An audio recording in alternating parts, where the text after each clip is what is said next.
Here we go.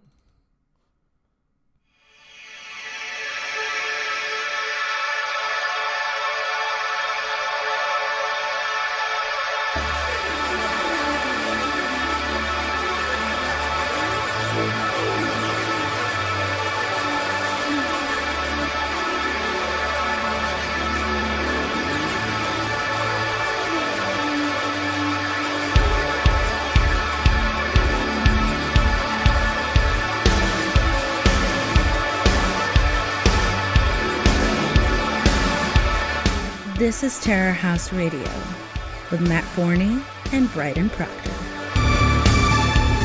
All right. Congratulations, everybody. It's been a couple weeks since the last Terror House Radio, and you might be going, why the hell is Bryden talking first? That's because Matt's not here. Last week, he had diarrhea so bad he couldn't do the podcast, and then before that, I was really drunk, and I forgot I needed to buy tires that day, so it was a scheduling issue. But here we are. Terror House Radio was at number 62. First one without Matt. When the fat is away, the mice will play. So I'm here, and I've got with me the coolest guys in the world. This is a real throwback episode, I guess, from some real 2017 vibes, as he put it.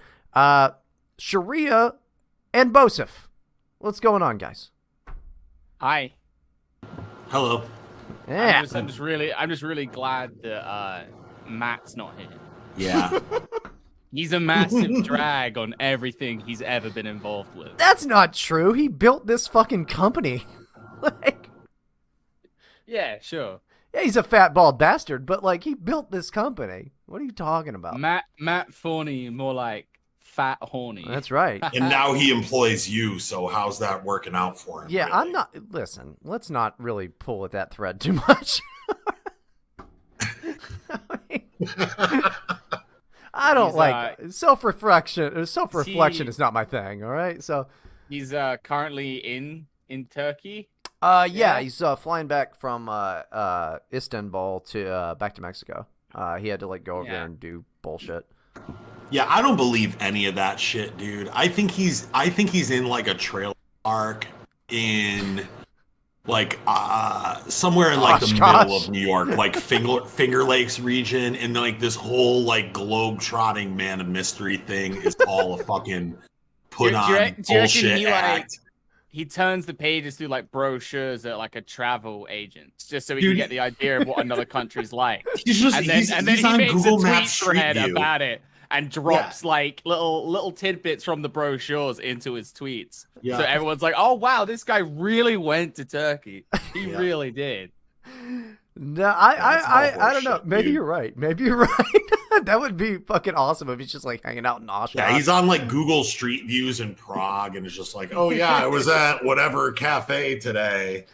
They really eat so much better than you stupid Americans here. Blah, blah. He loves Barack Obama. He's definitely a real fucking prick about loving Barack Obama and hating on America a bunch. Yeah, I'll give you that.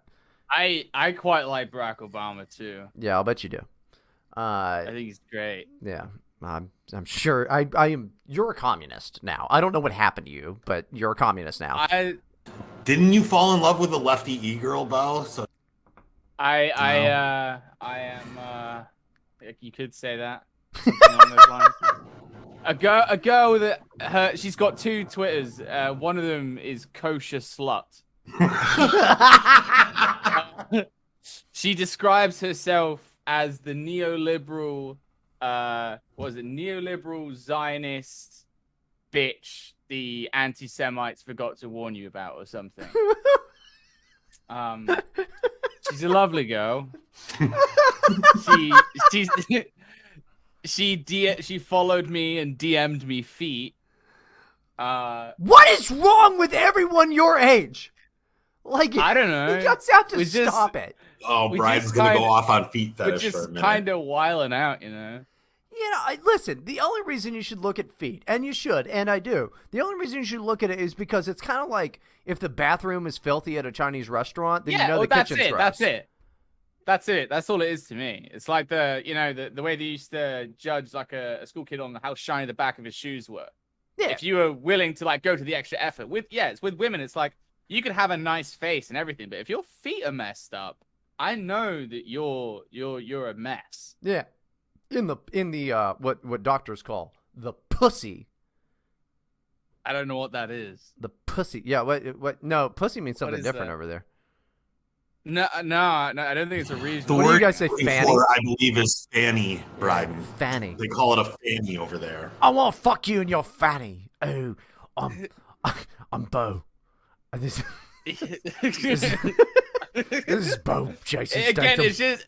it's just gay Jason Statham. It's just- Whenever you do an impression of me.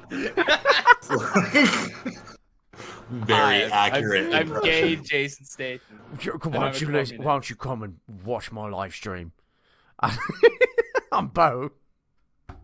Yeah, I mean, it gets even gayer when fanny means butt. Where you guys are. So Well, we also gay never Jason say Statham trying to get the fanny in America. Yeah. nobody that's something ever says. I mean, it does mean butt over here. Like, I'll kick you in your fanny. But, like, you know who says that? Those people are dead. Those are grandmothers that said that. Those people are dead. Like, nobody It's the says ghost that. of America's past. Slavery. Take that.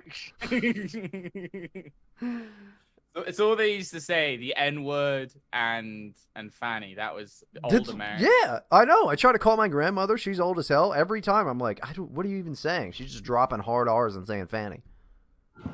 My last grandparent just died. I buried. lesbian?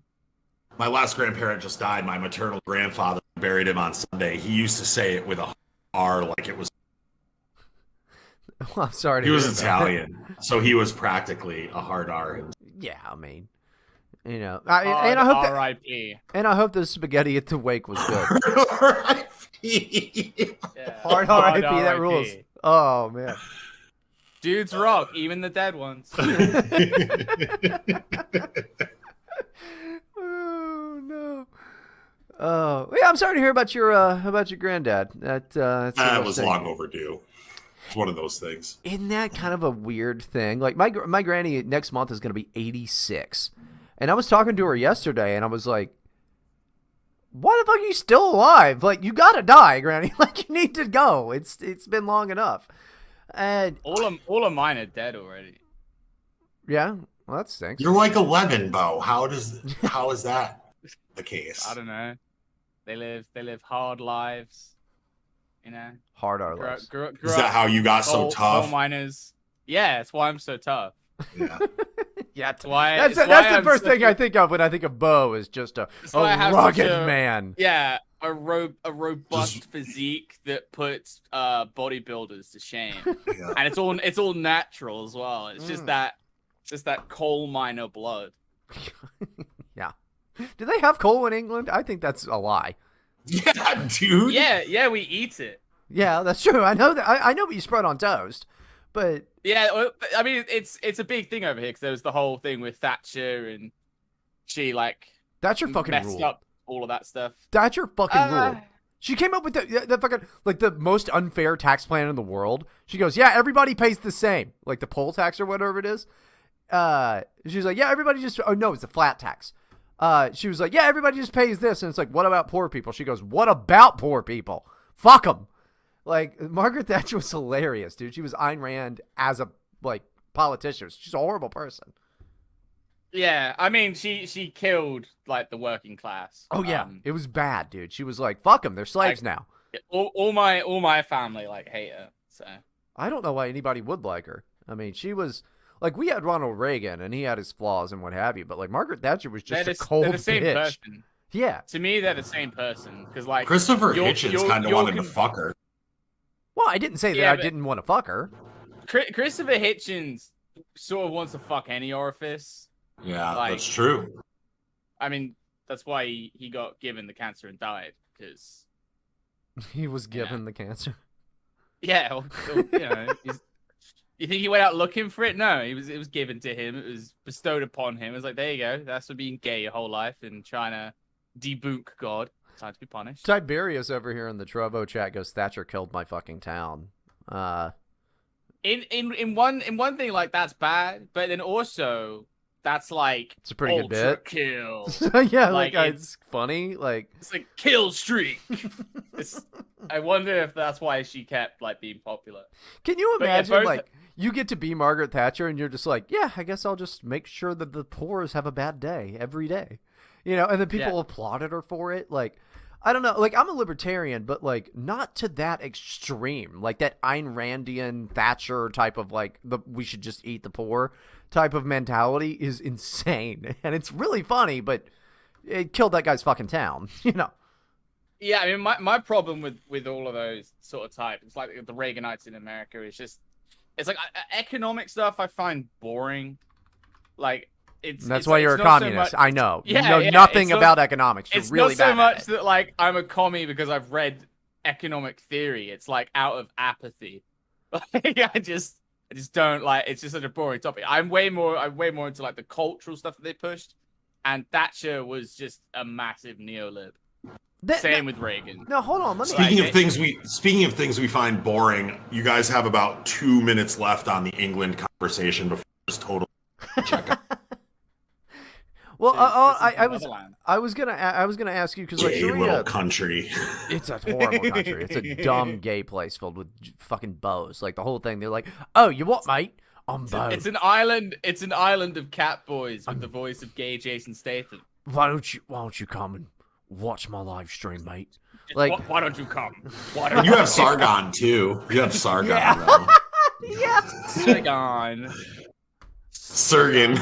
have you even read? You're not Locke? as smart as you think you are. You're not as smart as you think you are, Sargon. And Matt, like, can you imagine that being such a retard, just such like a full blown dummy that you get beaten in a debate by Richard Spencer? Oh man! Like, how did that happen? It's only because he's retarded.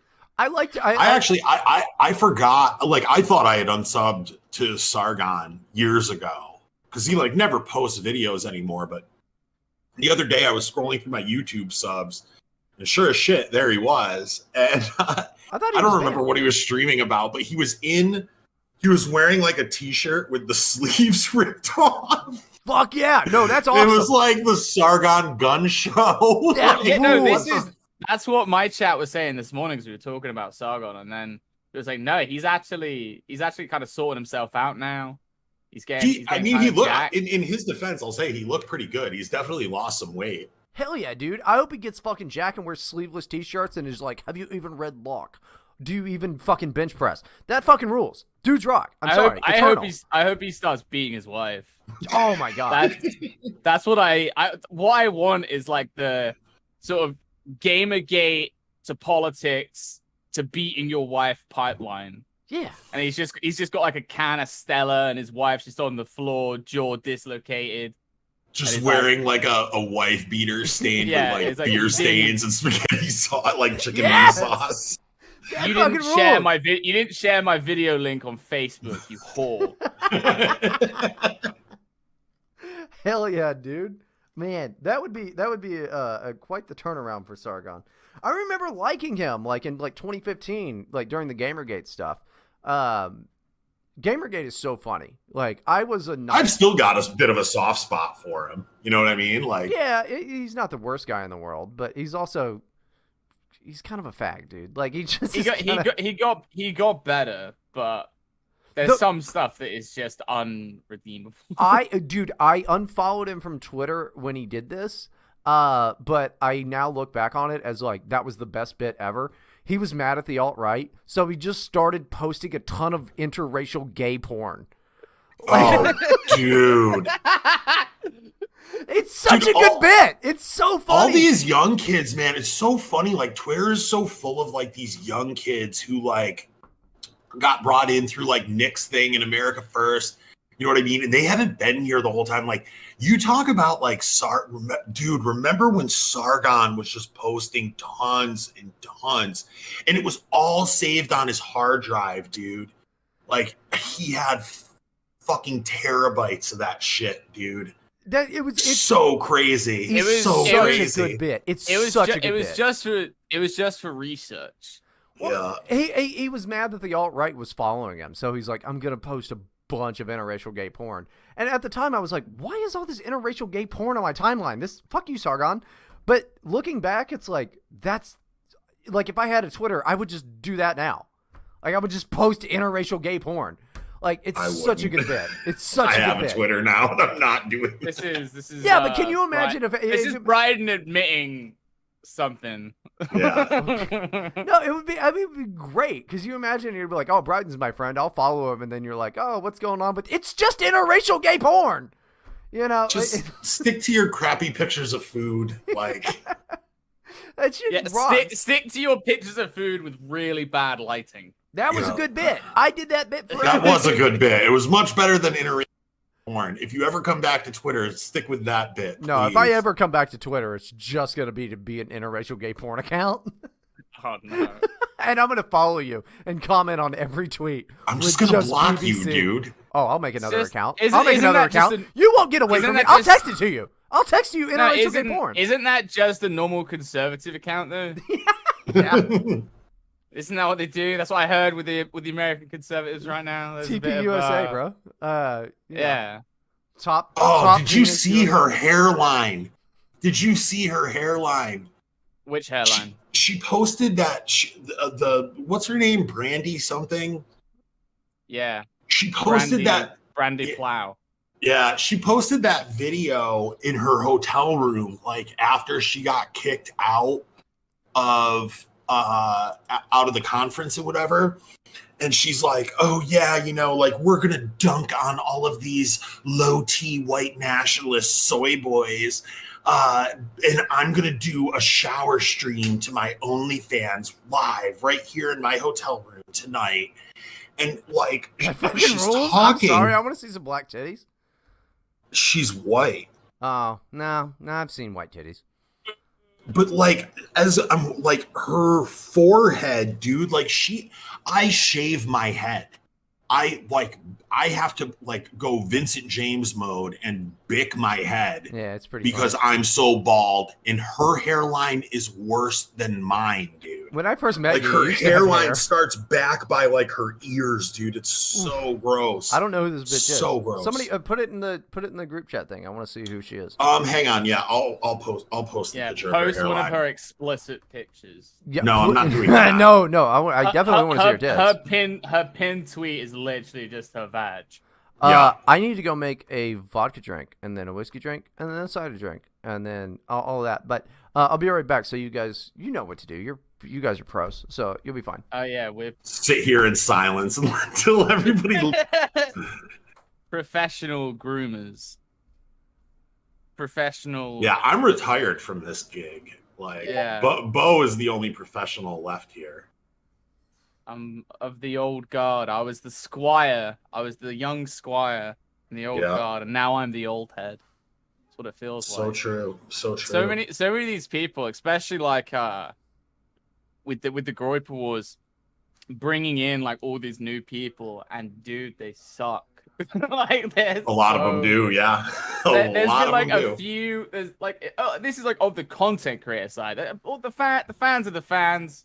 Fuck them. Yeah, there's like I've met some of the younger guys and stuff like that like I'm mutuals with on Twitter are like really cool and funny and whatever. But like yeah, a lot of these like dudes trying to get into content are just brutal. It's brutal, dude. It's brutal. Yeah, it's painful. Like I just want to shoot myself half the time. Because I mean, usually they can be really nice to you, right? And they can be really nice to you, and they're like, "Oh, you know, I made this content," and you, like, I don't always have the heart to tell these people that you're shit, and this is embarrassing.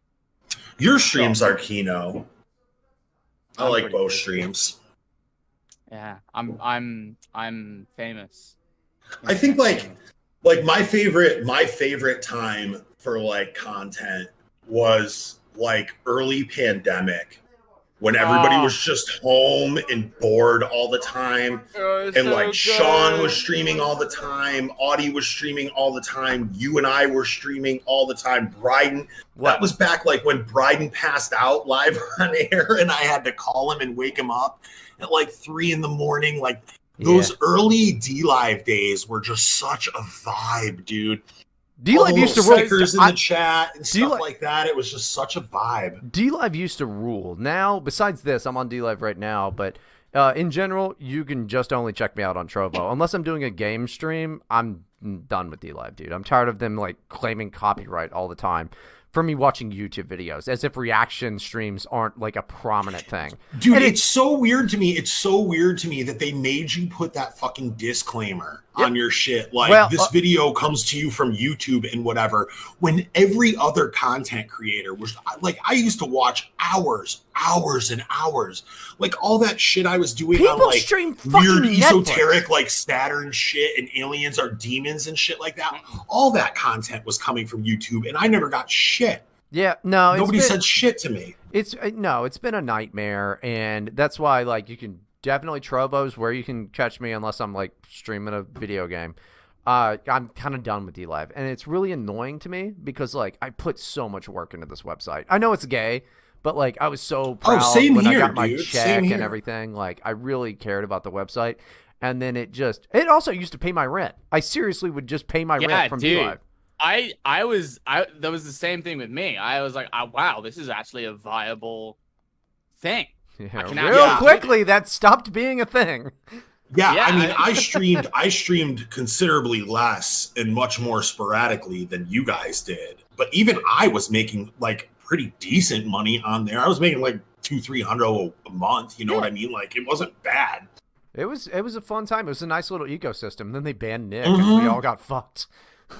Yeah, I mean, yeah, because they never banned my account. What they did is after January 6th, they permanently demonetized my channel. So after Nick's banning, they demonetized me and then gave it back. And then after January 6th, for some reason, a guy in England has to be punished and be demonetized again, and they've never taken it off. I mean, I restream there now. Like, I start again because my restream.io is like, it's got the D-Live tab in it. It's like, well, maybe there will be some stragglers there that I can pull over to either Trovo or to YouTube, because I'm now also streaming on YouTube. Are you? So you're back on the YouTube? See, I quit YouTube to go to D-Live. You know. Yeah. Well, I mean, I never even tried with YouTube because I was like, there's no point. Like, but now it's just, I don't know.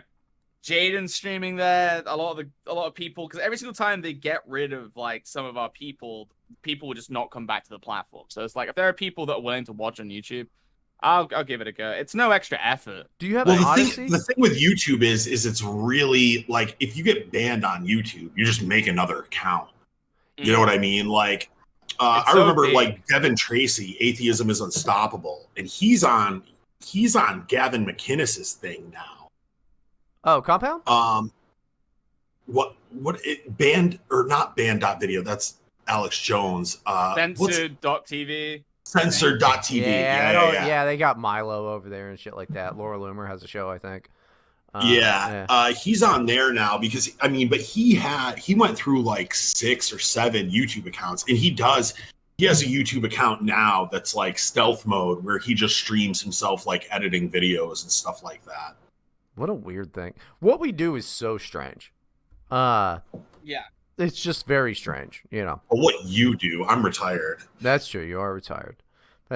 Yeah, you can watch Sharia fucking pretend to drive a truck. It's basically it now. Yeah. But yeah, well, Bo, you are like, you're Trovo 500 or whatever, right? Like you're. Yeah. You got like their I'm thing. I'm official gamer. It was kind of annoying because I was working. Oh yeah. Hold on, I got a question for Bo.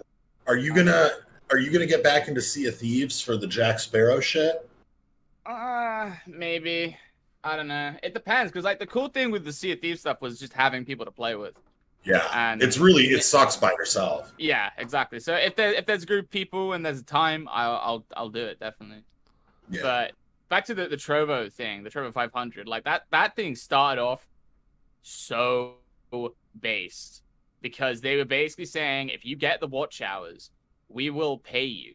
Like, and I got to rank silver, which is like $800. Well, $800 plus the 150 bonus. So that's almost a grand. A month? And then obviously, yeah. Nice. And then donations on top of that. Right. So I was like, this is it. I'm sorted. And Yeah, I then, remember you being really excited about that. I was really excited. And I was silver rank for a few months. And then they introduced a system where basically you could pay people to watch your streams. So Why would I? and obviously, what? like, What? yeah. So there's like it's kind of like the chest, the lemon chest of Yeah. DLive. And you pay money to Trovo to get their currency, and then you can give that currency away. And then as soon as Trovo kind of made that their main thing, all the people that were just like streaming, like regular streamers like me, just got effed. I'm now down to bronze ranking, the lowest rank on the tier list. And as I said, I was working my way up to gold, and it was definitely possible. Now all the top streamers, they're just people that pay people to watch their streams. That's so I'm dumb. not doing that. I'm not doing that to compete. That's so dumb. Listen, I don't even know how to cash out on Trovo. I don't even know how it works. Like, Jen is my only subscriber. Any of that shit works, dude. Like spells and all. Like, I'm just like Nate. I'm friends with that dude, Nate Smokes. Yeah, he's real. Nate Smokes rules. Yeah, he's a cool guy. Yeah, he's a really nice guy. I like him a lot. And he likes getting high and getting drunk and trading crypto. He's my type of fella. Nate Smokes rules. He's a really cool guy. Yeah, he's a really nice dude. I wish I knew him better. I wish I knew him better, but he's a cool guy. And he I remember like Bo and Nate were going over to Trovo, and I was like, oh, I'm gonna do this. And I mean, I was already like, that was around when the Twins came out, so I was like streaming a lot less anyway. But I was like, oh yeah, I'll do this. And then I was just like, I don't know how any of this works. It's so needlessly complicated is what it seems to me. Well, I mean, I think they want to make it more complicated to just make it, I don't know. It's easier for them to make, the more complicated it is, the easier it is for them to launder money. Well, yeah. That was always what it seemed with DLive, is that they were always just looking for ways to, how do we make Tron somehow be worth more than it's worth? Yeah. How do we do that? How do we inflate certain things and mess with certain metrics? Like, alt tech is kind of a scam. Yeah. Justin's son, everything he touches is a scam, dude. Well, I mean, I respect the guy. That fucking rules. But you're streaming on DLive right now, aren't you? Yeah. Justin's son is super based, and Tron is a solid investment. Yeah. And my favorite epic coin. Yeah, my favorite epic moment with the Justin Sun guy was when his company bought Steemit. Remember that? And then Steemit went from being really popular to being a burning trash fire thing. Yeah. No, that was great. That was epic. He is just not a guy you want to get involved with. But I mean, you know what? DLive has been good to me up until about 2 to 3 months ago, and then now like the emails I get in response for things are really impersonal. Like I used to like if I had a problem, I would just send Tidy a message on Discord. And he was great and responsive and all of that. And then now it's just really gone downhill. It's not what it was, man. In 2020, DLive was great. You know, it was a really good place. And then now it's a little less. So I'm more on the Trovo now. We'll see how that works. Do either one of you guys have an Odyssey though? I made an account, but I have an Odyssey. I don't stream enough to like justify doing any of this shit. Odyssey is like one of those things where, because it's such early days, it's like you still have to get a streaming ability thing from them by asking them. So it's early days, and also the streaming, how to explain it? The system is obviously early days. It's blockchain shit. It's way more complex than anything else. Like I just like pressing the start stream button on OBS, and I don't want to do anything else. But Odyssey requires extra, so I've done some stuff on there. I like the lack of copyright. We were just watching anime like the old DLive days. Yeah, but it just became so difficult to every single stream you have to like redo a whole thing. And also if you want your video to upload, you have to like do a weird publishing thing. I'm sure that they'll simplify it eventually, and I'll use it more. Well, I'm just going to use it as, I still haven't uploaded anything up there because there's like a size restriction on the file size. But like, I'm just going to use it for uploading, my I hate this, but reaction streams. But D-Live has been really rude to me recently because I stream Judge Faith all the time. I did forever. And then now they're like, oh, it's copyright. Copyright is copyright is copyright. I'm like, that's not true. My best friend is a copyright lawyer. All right. So we've been through what fair use is. But it's like, what am I going to do? Spend money to like argue with D-Live over it? No, I'm just going to stream on Trovo. I've been kicked off of so many fucking platforms at this point that it just doesn't matter. I'm not going to argue with them over it. If that's not what they want over there and their dumb robot says it's copyright, they're wrong, but I guess I just won't be there anymore. Yeah, the copyright thing is such a weird multi-tiered system. Everything I do is fair use. Everything I do is fair use. I was literally thinking the YouTube stuff with reaction videos. If you're I'm not just gonna pick out like a racial group or anything, but there's a demographic that is like some of the top white people. Reaction streamers. Yes, the white people that are dark, those ones. And it's just reactions, and even then, it's not like commentary reactions. It's just them going, "Oh shit!" Well, and they get the biggest YouTube channels, and nothing happens. But if you stream to like 10 people, and you show the wrong TV clip, you lose your account. Those videos are demonetized. Reaction streamers they're demonetized always. Every time they're demonetized, guarantee it. They still get to keep their account though. Yeah, they get to keep their account. They get to get millions of subscribers, which means that's a customer base that you can start shilling merch to or a Patreon to. Sell them a hat or something. Yeah, I know. But those videos are demonetized. But there's nothing that I do on D-Live as far as just like sitting around watching shit. Because look, there's I can't remember them all of them, but there's 4 things that it comes down to fair use. One of them, and the biggest one, is it transformative? People do not tune in to watch Judge Faith. They tune in to watch me watch Judge Faith and make fun of it. So it's transformative. It's not taking money away from Judge Faith. So it's not a competing thing at all. There's 2 more things that I know copyright law pretty fucking well at this point. My best friend's a copyright lawyer. He's my lawyer. Did you learn that at Temple? No. Well, like when we were talking about how like was that? Is he alive? Yeah, I don't know what happened.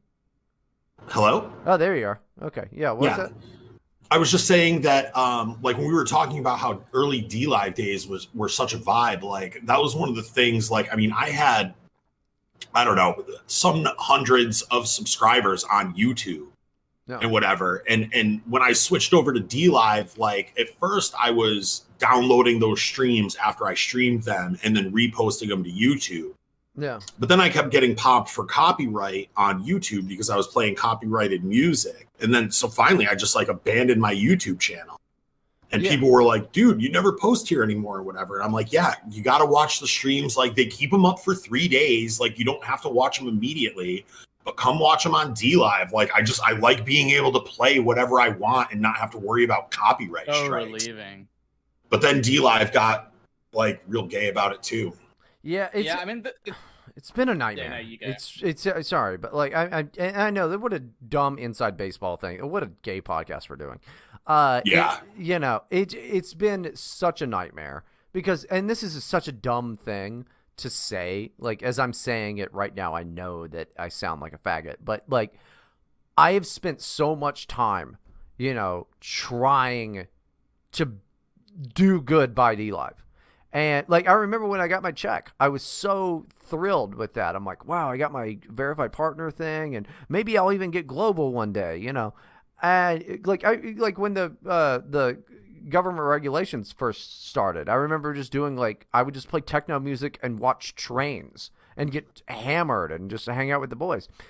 And I thought I'll get this. Maybe by July, I'll get my verified check mark. Got it way sooner than that. I was, this rules. This is great. And they were very transparent with me. I could talk to Tidy anytime I had a problem.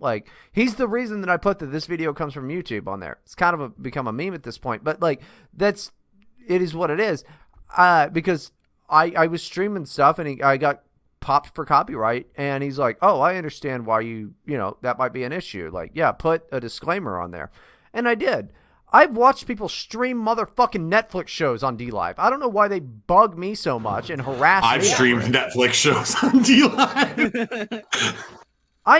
It's the whole thing is I'm too good. I'm too good at social media and streaming and I'm too good. They have to take it away.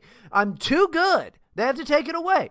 And they just, I don't know. I like DLive, but you can kiss my ass. They can just kiss my ass. I'm over on Trovo for this type of stuff usually. I burned my bridge with DLive so freaking quickly. Like, I never even got to have conversations with the admins or anything. No, I talked to him. I talked to him. They never gave me the tick either. Well, you really didn't get it because like me. you didn't get it because you harassed female streamers one time, which is not. That's actually that is debatable whether or not that was the cause. No, that was. I told you it was the cause. I know what the cause was, and it's because of my tweets about DLive. Yeah, you also can't just. It's I part of being publish their DMs. It's part of being a verified partner. Is you can't just trash DLive. I openly will say that I have some problems with it. As of late, and I hope they figure it out. I'm still going to stream some things on DLive, but yeah, I don't like where they're going now, so maybe I'll just stream elsewhere. And there's only like 10 Turkish people that even go on that website. I love the Turks. I love the Turks every time they come into my chat. I love the Turks because they just spam the flag, and then they're like, "I'm from Turkey." I'm like, "Yeah, no shit."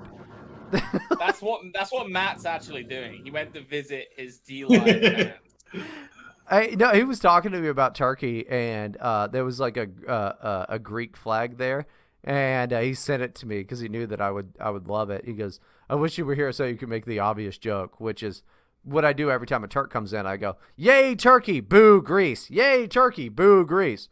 Because Greeks suck. Greece is a shithole. Turkey rules. Greece sucks. And they don't like each other. Those two countries do not like each other very much. But Greece sucks. I thought they were best friends. No, they hate each other. They don't like each other at all. Oh. They're the same, though, which is what's funny. No, but they're not. They're like genetically identical. Yeah, genetically, but psychologically, they're completely different. Like, they really don't like each other. And Greece is bullshit. It's filled with a bunch of Nazis and commies. Like, it's a complete shithole. Turkey rules. Like, apparently, you know what? It makes me like Turkey more. That apparently you can't eat food in Turkey and not get diarrhea. Matt is sick as a dog right now. And that is hilarious to me. Like, he's gotten food poisoning twice in Turkey. It's the ghoul of, like, going in again. After getting food poisoning and then going, you know what? I need more Turkish food. Well, he's like, no, he's like eating like normal stuff, but I guess because he told me he's like, I don't trust Turkish people with food anymore. I wouldn't either. Like, he's just sick as a dog. He's just been real sick. Food poisoning twice in Turkey. That's so funny, man. That rules. I don't think I've ever had food poisoning. It's not great. I mean, you just get diarrhea and throw up and have a fever, and food poisoning can be extremely lethal, far more lethal than COVID. But fully automatic assault diarrhea. And the stream just got taken down. Misinformation. I've got some misinformation about COVID. I'd like to fuck a broad named Misinformation. That's such a good stripper name. Coming to the stage, it's Misinformation. She comes out and she's like, "Get the vaccine." In an InfoWars t-shirt. Yeah. No. Yeah, but you know full well it's gonna have a deep voice and it's gonna be male. Like, it's gonna come on stage like wearing the whole stripper outfit, but it's just like hairy man chest. Like, "Hello, boys." I'm a classical liberal. That sounds great. This is what God wants. Is tranny strippers. No. God says accept Have you picked It's up the new Sports Illustrated swimsuit issue, Bryden? No, oh God. What did they do? Trap on the cover. Are you serious? Yeah. Wait, what? Yeah, they put a troon on the cover of the Sports Illustrated on the cover of the Sports Illustrated swimsuit edition, dude. Sports cucks are down so bad, dude. That's a so shame. bad. Well, this has been a real good season of baseball, though. It's been a really good season of baseball. Dude, growing up, you know what I mean? Like, I loved sports. Like, I remember when I was a little kid, I used to, like, beg my dad to let me stay up late to, like, watch the NBA playoff games and stuff like that when I was a kid. Because, like, when I was a kid, you know, it was, like, Michael Jordan, Charles Barkley, Magic Johnson era and shit like that. Reggie Miller was my favorite back then. Bo only knows LeBron James, bro. He's too young to know what it was like watching fucking Mike. I know Michael Jordan because I like the Space Jam movie. But yeah, I mean, like, I used to like, I always would have like a Red Sox game on in the background, like on TV in the house, like, and just like check the score when I would come through the living room and stuff like that. I was a huge college basketball fan. I like tennis a lot, like football, obviously, like all that shit, dude. But it's like now, dude, if you're a sports fan, you fucking like get up in the morning while you're getting ready to go to work. And you fucking, I'll put on Sports Center while I have my coffee, and you've just got like some black woman like bitching at you for being white and how, we should celebrate when these black athletes kneel for the anthem and stuff like that. Like the whole and they do all these like human interest stories that are supposed to be heartwarming and stuff like that. They always do those on ESPN Sports Center. You get the soft piano. This high school athlete really they got paralyzed, but then somehow they worked their way back and now they're in the Paralympics or whatever. That's what it used to be. Now it's like, this poor high school football player got told to cut his dreadlocks by the evil racists at his school and blah, blah, blah. Like, so you can't even watch ESPN anymore, dude. Like, no, I don't watch ESPN. And now they're throwing trannies on the cover of fucking the Sports Illustrated swimsuit issue. Like, I'm behind that whole thing, dude. Sports fans are down real bad. Yeah, I think you're probably a bit more in front of it. Look at what's going on in fucking Bo's country, dude. What? Yeah, he's allowed to live there. They put the 3 black guys in because they were going to win they were going to win the big game for diversity and equality, and then they lose.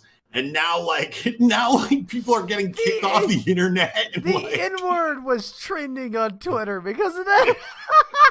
I mean, to be honest, we've been waiting a long time for when the punished Saxon would wake up. We just didn't anticipate it was going to be a football game that did it. Oh, dude. I'm not racist, but they missed the penny kick.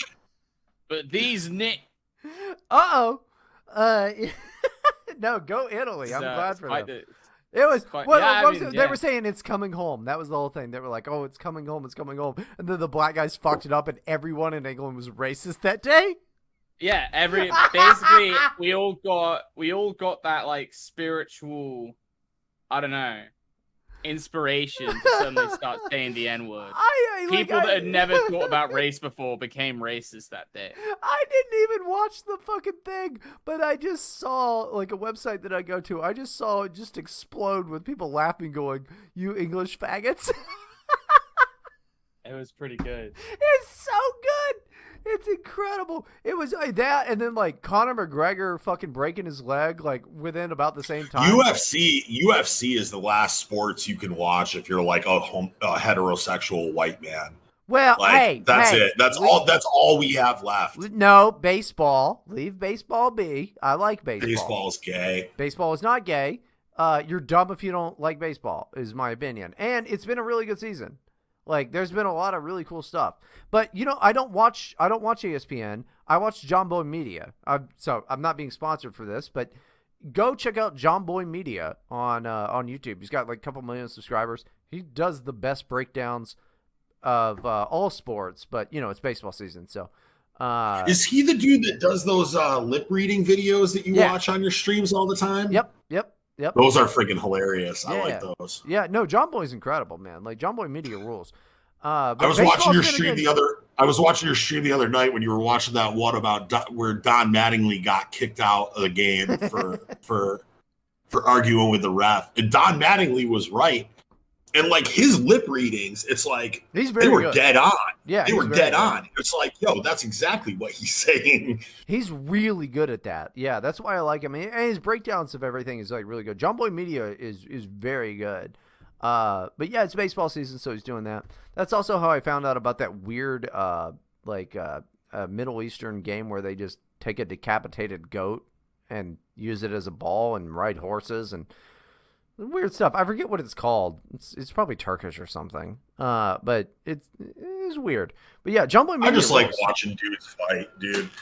I really like. I'm over sports. Like, except I love UFC. Every Saturday night, it's UFC night. Even when it's not like a big pay-per-view, even if it's just like the one that they put on ESPN or whatever.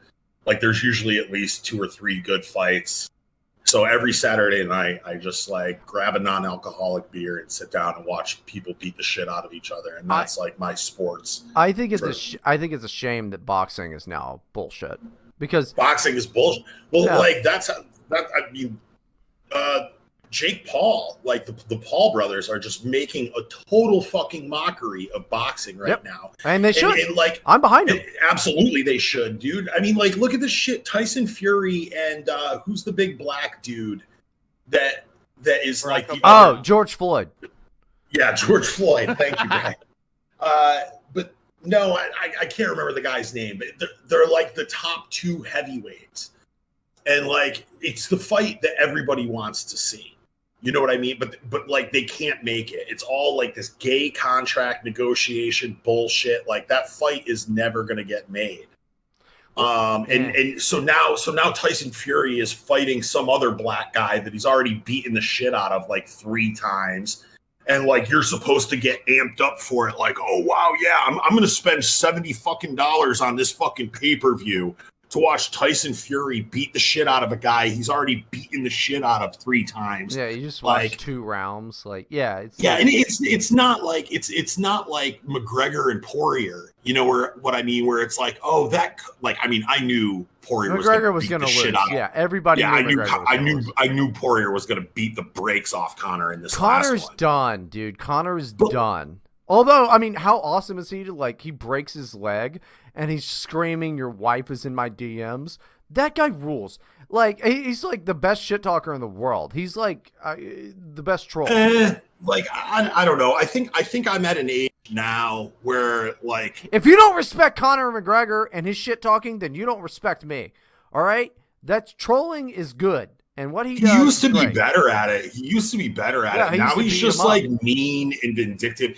And it comes off a lot better when you're actually beating the shit out of people. Yeah, he's won precisely 1 fight since Obama was president, dude. Yeah, well, I mean, once Khabib kicked his fucking ass, that's when he was done. You know, like he hasn't won a fight for the longest time, but he's still the best at talking shit. He's really good at talking shit. He just can't. I thought his shit was kind of cringe in the lead up to the most recent Poirier fight. You're I thought a it was fucking dickhead. No, sorry. Also, I'm just at an age. I like the guys better. That it's like I think about like when my sons are going to be like 8, 9 years old and like watching fights with me and shit, and who I want them to look up to. And I'd much rather have them like be a Dustin Poirier fan than a Conor McGregor fan. I'm really hoping by that. I'm really hoping by that point that we just straight up have more like trannies in it. Yes. And like I'm so looking forward to the woman. I'm so looking forward to the Olympics. That New Zealand weightlifter is gonna fucking destroy it. It's gonna be so fun. So like a lot of like the more like normie conservatives and stuff like that I know they're like mad about it. Everybody's like really, really behind this. Oh, we've got to keep the trannies out of girls' sports thing. Nope. And I'm like, what the fuck is the matter with you? First of all, here's a map that shows the entire country blue if only women were allowed to vote. So fuck them. They deserve to have their sports ruined. No, we need to have more men becoming women. All right? That's what we need. Like, if you're listening out there right now, you're in your car, put on a wig. You're a lady now. All right? The official message from Terror House. Yeah, no, Matt's going to hate this, but this is true. Become Terror House sissy hypno. Become a lady. Yes. Here it is. Become a lady. You know, I mean, that's hilarious. I think Matt should do it because then he could have hair again. Oh my god, Yeah. yeah, he's a bald piece of shit. He's like real dumb. Whenever he gets his camera, because we usually do the show like, you know, with I'm on the camera or whatever. He doesn't know this. He's gonna listen to it now and whatever. Whenever he gets the camera, I've already started scoping out bald caps because I'm going to just pretend to be him on that stream. Like I usually do outfits on these things, but yeah, as soon as he gets the camera, I'm getting a bald cap. You know. But yeah, we need more. Look, trans rights are dudes' rights. Tweet it right now. Trans rights are dudes' rights. Yeah, man. Like it's so funny though. Like, letting biological men compete against women will ruin women's sports. It's like, so by ruin them, you mean make them better, interesting for the first time in the history of women's sports. For the first time ever, men. Like I couldn't give a shit about like the WNBA, the fucking women's national soccer team, any of that shit. But throw a few men in there that can just beat the shit out of these broads, and I'm tuning in, dude. That shit's gonna be hilarious. I was at a bar. Hilarious. I was at a bar the other day with Erica, and it was like the women's hockey thing or whatever, and it was like, wow, you guys skate really slow. Like they're just not good at hockey. Put a man in there that's just crushing the skull of a woman, smashing them into boards, knocking all their teeth out and shit, dude. Let's go. Let's so odd. Look, trans rights are dudes' rights. I can't say it enough. Trans rights are dudes' rights. And also on like the more grand scale, the only way that you're gonna see people like start to come around on this tranny shit is if you let men call themselves women and compete against women, and they're gonna go, oh yeah. It's very different. And because either way we win. We get to see dudes beat up women, which should be legal. It should be mandatory. Dude, those pictures of that Australian handball tranny, just like throwing elbows at those little Muslima hijabis and shit like that, dude. Those photos are the best. It's hilarious. This dude looks like yeah, dude. The Incredible Hulk in there. The tranny that is watching the show, Erica. Okay, you're only half right. The show. We love Erica. I mean, it didn't even go that far with the tranny. You eat clay. Shut up. Okay, next question. My name's Eric. I guess I'll call myself Erica. All right. Okay. Yeah. Oh, hold on. No, follow through with the bit. That's fine. Bo's really funny, everybody. He's really funny. He hasn't had a girlfriend or sex ever, and he eats clay for a living. Hey, I had a girlfriend a few months ago. Yeah. But then she found out that you're a faggot, so you don't have She's the neoliberal. She's the neoliberal Jew audience. No, it's not Coach Slut. She hasn't... I had a girlfriend. She goes to a different school. Nah, she's in a different group chat. You wouldn't know her. She's in a different niche political ideology on Twitter. I don't know why you're coming out swinging at me. I've been nothing but nice to you, Bo. You coming out swinging at me? It's funny. It's just we do a little negging. I don't know. It's just taking. I like. It's good to take a moment out of your day to be mean to women. You know, there used to be a time when Bo looked up to me. He used to like me, and then now he's become bigger than me. He has a bigger audience. No, I've always been such a jerk to me now. Like he's such a dickhead. Like he's just. I still look up to you like metaphorically, but I do look down on you physically. I'm gonna rape you, dude. I'm such an intimidating 12-foot beast. No, you know? you were a little. You're if a chicken wing was a person, it'd be you. That doesn't make sense. No, I know it doesn't make sense. I know. Don't make me post the effeminate picture of you from Seville on Twitter again. Don't make me post that picture again, dude. If a chicken wing was a person, dude, it's Bryden. Look. The amount of edits I made of that picture. Yeah. That one was, that one got around. But no, listen, Look, with his hand on his hip and his other hand. shut up. Yeah. Damn it. There's no coming back from that. Did Erica take that pic? No. It actually a friend of mine sent it to me. My Jewish lesbian friend sent it to me because one of her friends. Erica. What? No. One of her friends posted it on Facebook. Who was there? She was like, "Oh, this is you." I'm like, "Oh, that is." I'm How the did reason it make its that's way on into the our internet. circles? Because I posted it. Because I was like, haha, isn't that funny? See, Biggest cell phone ever. I know. This is how diverse we are. This is how diverse the movement is. We have Jewish lesbians. Yeah, Oh, no, no. she's not a right winger at all. She's like progressive and shit. But she's a friend of mine. Her brother made the Harry Potter movies. She's like a Hollywood Jewish lesbian. Oh wow, so he's a pedophile? Maybe. But yeah, no, she's like she's somebody I've known for years. And she's a Say good what you want person. about pedophiles, but they make great movies. They do. I mean, seriously, every Kevin Smith movie, that was Miramax. Like Clerks, are you kidding? Like, Let's go. Clerks is good. I don't care if Harvey Weinstein's supposedly a rapist. Yeah, I mean, what is he a rapist? No, Or I don't was think he is. just- I don't think he is. Like I Oh, came hold out on. pretty. No, I never- actresses are prostitutes is what the situation. I never say this because I think it is awful, and I hate how streamers do it. But this is the one time I'm gonna say it. Bill Cosby is out of fucking prison as he should be. Let's fucking go. Yes. Yeah, I no, never big say agree. Big agree. I never And say with the let's fucking go. I don't like Yeah, that. with the Harvey thing, like I came out pretty immediately with this guy did nothing wrong, and like a whole bunch. He Like did, but he wasn't a rapist. He's not a rapist.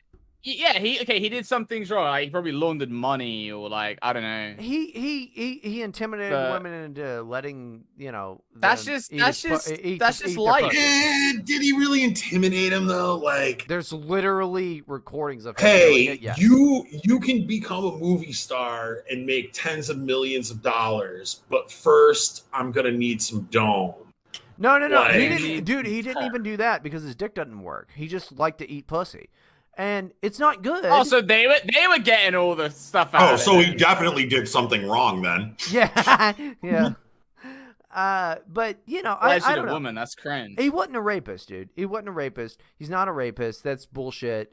Yeah, he's a creep. He's a complete weirdo. That's just What the hell is that's he just doing the there? anti-Semitic There's something trope. wrong there. I'm a creep. You're just being anti-Semitic. I guess, but no, I'm on side. I'm on his side. So I'm pro Yeah. Weinstein. Dude, I'm pro Israel.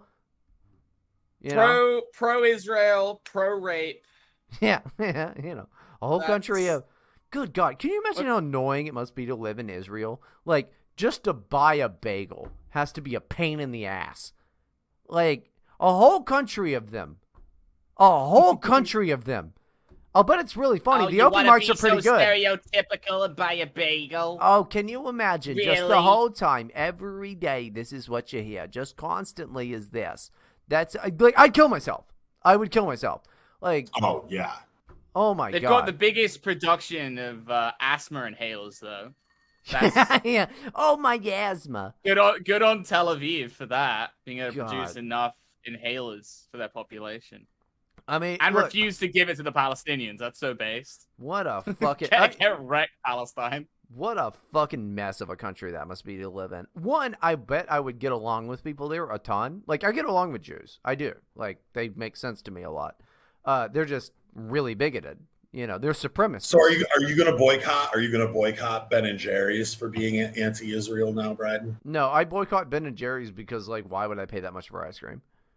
Yeah, that's true. I'll just buy the Publix brand. Like, I'm not gonna. I'll boycott them for saying that there's fish in their ice cream when there's not.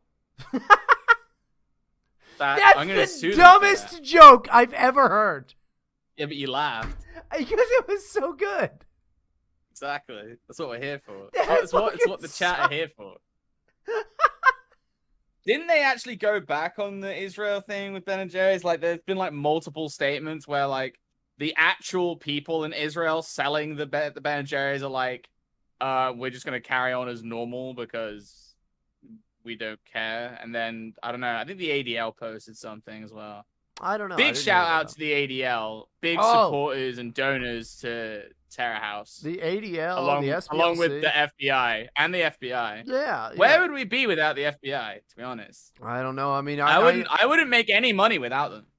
I know, though, if we didn't have the FBI, then, we wouldn't have these terrorists who were trying to destroy our democracy in jail for what they did, which, Democrats did during the Kavanaugh hearings when they occupied Nancy Pelosi's office. But, if we didn't have the FBI, I don't know where we'd be. It'd just be. Have you seen that shit that's coming out about like the Governor Christine Whitmer plot? And it's literally, it's just the fucking it's that Spider-Man meme. Yeah. I mean, this is why I love the FBI, because if we didn't have the FBI, who else? Thank God we have the FBI to protect us from the FBI. Yeah, who else would be selling like explosives and military equipment to mentally ill 14-year-old schizophrenics? Without the FBI, where would our terror plots come from? Exactly. How could you have a war on terrorism without the FBI being the terrorists?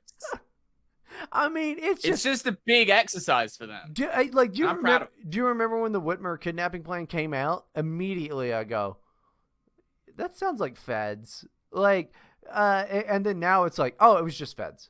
It was just feds. Yeah. Because the thing is, I know unironic neo-Nazis. I know some real white supremacist pieces of shit. I don't agree with them. But I know them. Matt Forney. No, it's not Matt Forney. It's not Matt Forney. Notorious KKK Grand Dragon skinhead. No, it's not him. Leader of the alt-right, Matt Forney. It's not him. But Sharia, both of you guys, some unironic, real, hardcore racist guys. And guess what? They're just really nice. They're too lazy and stupid. They're usually just really dumb. They're not terrorists. Yeah. No, they're not. They're just most of these guys can't really get off. They can't even have a conversation with me. They can't pull off a plot. They're too stupid. Yeah, exactly. They're just dumb guys. But they're nice, as long as you're white. I mean, you definitely need to be white, because otherwise they're real mean to you. But dude, what do you mean you need to be white? Remember that documentary with that was on Netflix with the Muslim girl? She was I think she was a British or maybe she was an American Muslim girl, and she was going around and she had a segment with Richard Spencer. That was the one where Greg Conti was passed out in the smoking chair because he had been crushing wild turkey since noon. And Richard Spencer's doing this, oh yes, a very serious interview. And Greg Conti is just passed out with a whiskey snifter in his hand in the background. But dude, she went around to all these you know what I mean, the hardcore white nationalist groups of NSM and shit like that. NSM, yeah, those were the guys. By the time she was done interviewing these people from their documentary, they were all sobbing and oh, we really like you. I guess mass immigration is okay if they're gonna be really friendly people like you, dude. All of those people will melt in the face of I'm not brown QT. Yeah, brown QT which is why I never gives them a little bit of attention and they melt. Yeah, that's why I've always been pro brown QT. It's yeah, all right. I'm all the bad words. Yeah, I'm all the bad words you want to say, ADL, but QT. Give me a pogged up Latina thickie style. give me a light skin. Give me a light skin with the bleached hair. Oh, dude, I want I want a Nubian, dude. I want a fucking Wesley Snipes fucking black ass. One of those ones that's so black they look blue. Yeah, I want one of those with the blonde. Avatar mode on the blue girls. Yeah, can you imagine what people would have to say about me if Erica was just I should just make her do blackface. If I just had the darkest girlfriend in the whole world, what would they say? He'd be they'd say the same thing. They would go, Yeah. Despite that, he's a neo-Nazi. It's not true. It's not true. I'm a libertarian, all right? Like, it's real dumb. Hey, buddy, I'm not a racist. I'm a pedophile. I don't care about race. I only care about the age of consent and roads. That's not true. That's not true. But it's a pretty good bit. I don't know. Libertarians are a nightmare. Dave Smith has taken over the Libertarian Party, and I'm into it. We're getting some Hoppe style stuff. I just posted a pic of Bryden's GF in the Jesus fucking Christ! What yeah, is the it? one on the right. Oh my God! Cute. She's so black.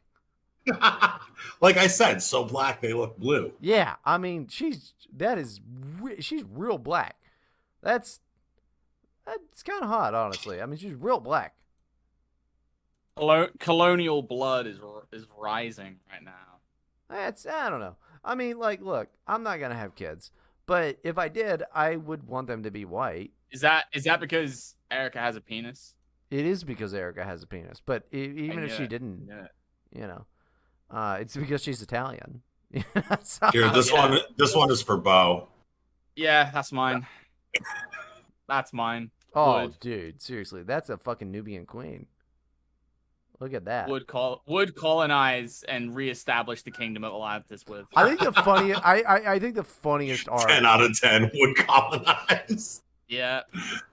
I think the funniest arc would be if like Bo got a British black girlfriend. You know, he'd never be able to go to movies again.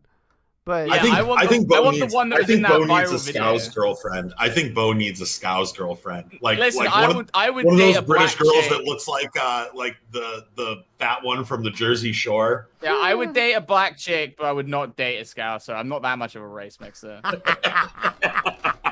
They're literally like 90% Irish. Disgusting. Hey. Catch me with the Nubian queen before a freaking patty. Hey. Leave our people alone. Yeah. Fucking Anglos. Like, I wish that somebody would leave the Irish alone. That way Ireland just goes to shit.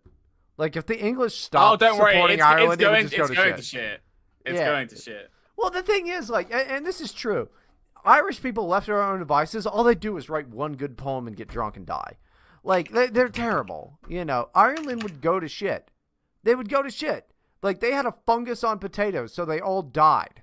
Like, it's a stupid fucking race of people. The Irish are horrible. It's like literally being on an island surrounded by the sea. Yeah, I know, and they couldn't figure out how to fish. Like, the Irish are so dumb.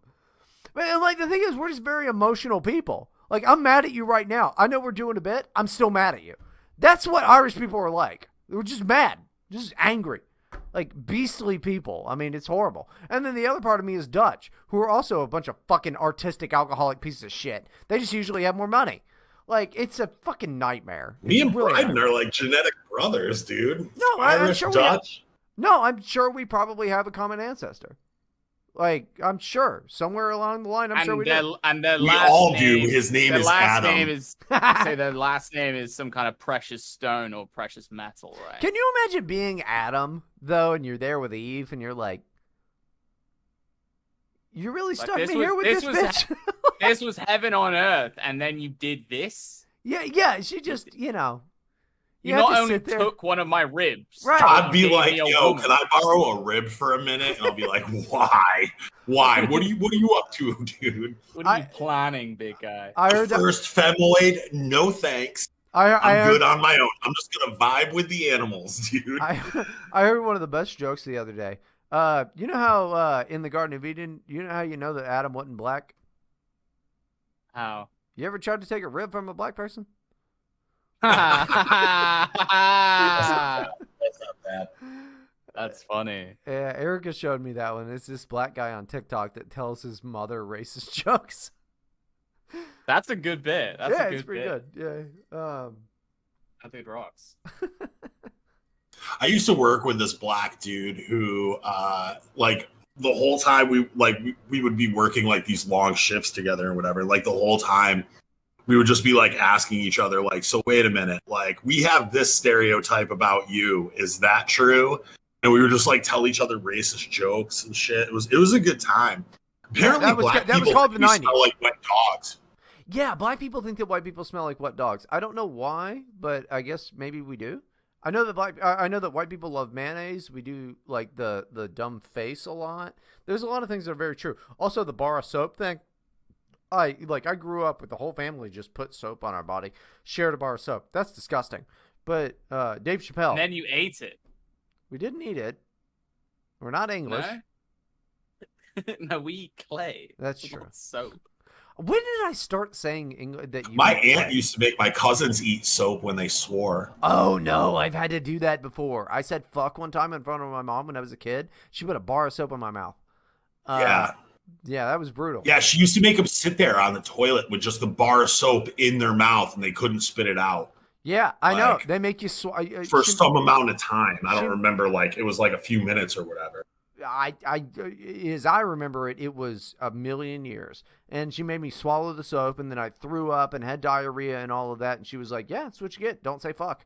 And then now I'm an adult, so I go to her house and just drop N-bombs. I'm like, do something about it. You can't do it. I'm an adult. I have more money than you. I'm taller than you are. Like this. But I got her back in the end. But yeah, that was rough. They used to slap me across my legs with a belt too if I was like out of order. One time, this is the funniest thing. My mom used to hit me. But you know, she's a woman, so it's not that big of a deal. But one time she grabbed me by the throat and shoved me against the refrigerator, and I smacked that bitch across the face. I was 16 years old. Smacked that bitch across the face. And then average Irish household. Pretty much, yeah. But she was like mad about it. She told my dad, and he goes, "What do you expect, Lynn? He's 16." So she never did it again. They quit beating me after that. But yeah, my mom used to kick my ass, and I deserved every licking. I deserved every piece of it. But she stopped doing it after I slapped her. I'm like, on one hand, I'm pro like. You should beat your kids. You should beat your kids. Disciplining your children. You should beat your kids. But there's like, I don't think you should do it to girls though, because they all grow up with that kink. Or every single girl that gets beat ends up having that as a fetish. Yeah, but the thing is, like, if you have girls, then you're gay. You know, like your sperm was gay, dude. Yeah, your sperm is gay. Literally made women. Yeah, like who cares? Like Sharia's a good guy. He's got a couple boys. They're gonna grow up. They're gonna be strong as fuck, and they're gonna rule. You know, I don't think I'm gonna hit him. You should hit him. You should hit him a little bit. There's only there's a limited age range where like hitting is effective. Like right, but you should hit your kids once they get to be a certain age. And you can reason with them. Right. You know what I mean? Like hitting is kind of less effective than like sitting them down and like explaining like this is why you're in deep shit right now. Right. Yeah. I'm just more into being them as like an emotional outlet for myself. I kind of think they don't have to do anything wrong. No, you're wrong. You're bad. I just come back drunk from the slaughterhouse. I see my son there doing his homework, and I'm just like, nah. When me and my sisters were kids, I think we got spanked like a couple times when we were, I don't know, around like age 4 or 5. Bro, I got spanked a ton. I was also a bad kid. And then it just stopped, and it was like, all right, now we talk about like why we're in trouble. My parents are too stupid to talk to me. I don't know. Like, I think, I don't know. I kind of think like, at least I'm inclined to agree with Bo about not hitting girls. Right. Yeah. Because it turns into a kink. Yeah. But I wouldn't hit my daughter, but like my son, I almost think like just once, you have to like give your kids like the fear. Like they need to know. They need to know that like, if I want to hit you, I will hit you. Like, Dad can hit me, and it's gonna fucking hurt. Like, and you just they need to know that. I think. You just scare them. Like, I mean, really, like the belt across the legs was some rough stuff. I mean, I got spanked a ton. I never got beat with anything. We just got like cracked on the ass with like an open palm. Do you remember? Do you remember how terrifying it didn't hurt? Like, it never hurt. It was more like you would cry because.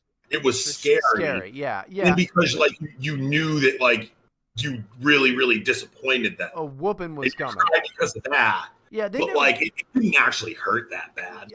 yeah, exactly. I mean, like, dude, like, I they didn't give me a black eye or anything like that, but like, I remember, like, me and my brother would fuck up and do something retarded, and I remember sitting outside listening to my brother getting spanked and knowing it's me next, and that was worse than anything. Like, and they really didn't hurt me. I would say it was usually palm on the ass, but like a couple times it was belt across the legs, and I must have really fucked up. I don't remember what it did. Yeah, I never got hit with like a stick or a belt or anything like that. Oh, do you know what the worst is? Is when she goes, "Go get a switch."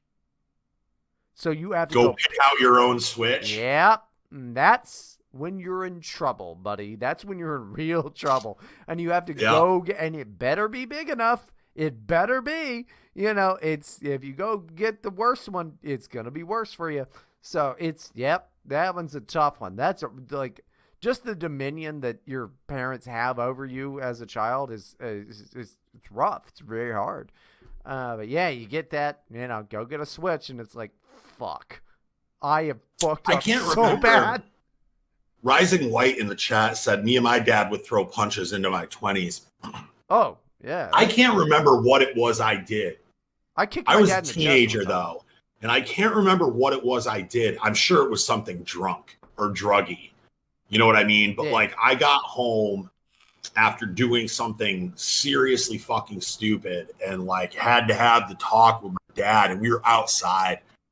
And I remember him at one point, like, he got so mad, and he cocked his fist, and I was like, I was ready for it. Yeah. And he didn't do it, but he was like, oh, like, and he even said to me, he's like, I want to hit you. He's like, I want to fucking punch you in the face. It's because he so loves bad you, dude. right now. It's because he I loves can't you. do it because I love you. Like, son of a bitch, you fucked up. Like, And I was just like, oh man. like it's true though, and he's completely right. Like, it's because he loves you that he wanted to beat your ass, because like that's, as a man, like if you watch somebody you love fucking up so much, the only thing you can think to do is to hurt them physically and go, please don't do that. Knock some sense into him. Yeah. I mean, your dad loves you. That's what it is. That's good that you got a dad that loves you. My dad is pretty indifferent to who I am. He doesn't care what I do. We don't have a great relationship. Famously talked about it on my streams all the time. But, he's a good guy. He's just a CNN Democrat, so he's like really stupid. But besides that, So is my dad. Like with my entire family is like that, and it's my fault.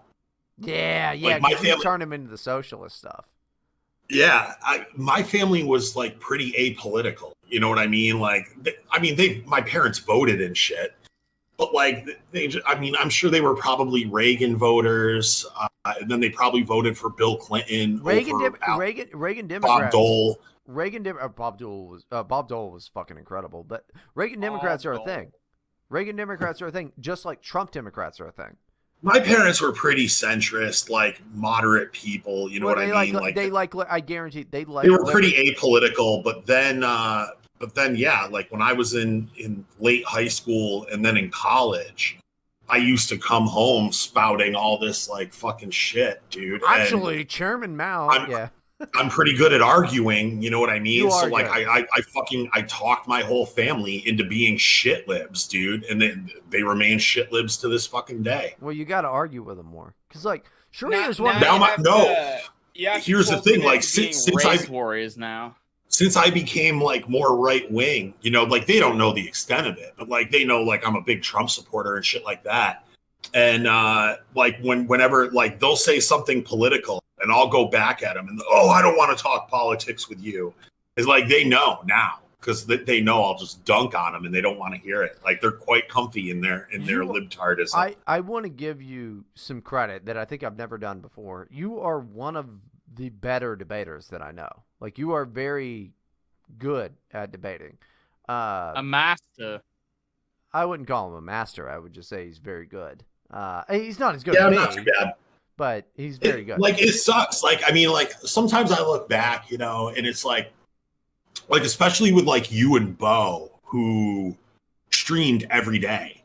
You know what I mean? Like what I wish I had done when I was like doing content and stuff like that was like had a regular schedule, like really like put in the work. You know what I mean? But like back then I was working a fucking swing shift in a factory, like 60 hours a week. You know what I mean? Like I didn't have the time. Like I couldn't have like a normal schedule. But like I would have liked to have like put in some work and like done it on a schedule and whatever, and like grown enough to like, I mean, what I always wanted to do was debate. Like I wanted to like debate like skeptic community people and like libtards and all that shit. Like debating is fun. I've always enjoyed it. Let me tell you, it's not all it's cracked up to be. It looks way more fun than it is. Like blood sports was like my shit, dude. Like oh man, the blood sports is rough. Like when that one time I got to fucking debate JF until I accidentally unplugged my headphones. That was like the most fun I ever had. That was like the most fun I ever had on the internet, dude. That shit was hilarious. My potato wife has left me. Where is that? She is retarded. I am accepting applications for more retarded girlfriends. I went on there to debate. What was it? UBI. He was it's such like, a bad idea. UBI is bullshit. He was like, well, I mean, I like he put out a request on Twitter. He was like, hey, does anybody want to? I think because he's a libertarian. Sure. And he's like, I think UBI is gay bullshit. Like, does anybody want to come on and debate it with me? And I sent him a DM and I was like, dude, I'm your Huckleberry. Let's go. Well, and I knew what his arguments were going to be. And I had like, I mean, I'm not like a big UBI supporter or anything, also, but like I had thought about it. I knew I could beat him in a debate about it. I just want to point out really quick. He's the perfect example of a libertarian, but I swear to God, we're not all like that. We don't just all fuck retards. I want to have sex with women that have to wear a helmet when they eat soup. Dude, what? Like, what is it with him and potatoes, dude? Like, I don't because know. the age of consent is not low enough, so I must be with a woman with a brain the age of a toddler. I don't know if I mean, she escaped from her cage. If I were to reactivate my YouTube channel, there's like fucking at least 15 hours of content on there of me just like making fun of JF. I don't want to go through the whole JF thing right now, man. But what a weird, creepy dude. I've never talked to Mama him. JF, like that whole situation is so Jeffrey weird. Epstein. Yeah, and then like. Remember that shit with No White Guilt? And she thought No White Guilt had her in like a white nationalist sex cult or something like that. And I'm not convinced she wasn't making that shit up. Like, I'm not convinced she was fucking wrong about that, dude. There's something creepy about that dude too, man. I don't know who that is. I have sex with a potato, but I like to share my potato with other white nationalists. That's wasn't she the one that like in Toronto or whatever like spray painted like, Richard Spencer rules or some weird shit? Yeah, not good. And there was like a picture of her like doing one of those naked bike rides and shit, dude. She was all over the place, man. That's awesome, man. Like that's not anybody I want to be involved with, but that's pretty funny. It's so funny too. I bet she gives wild head though. Oh, dude, she can suck dick like a beast. I'm sure. It's so funny that like JF is like this like IQ nationalist. You know what I mean? Like everything. Oh, like biology and the heritability of the IQ or whatever.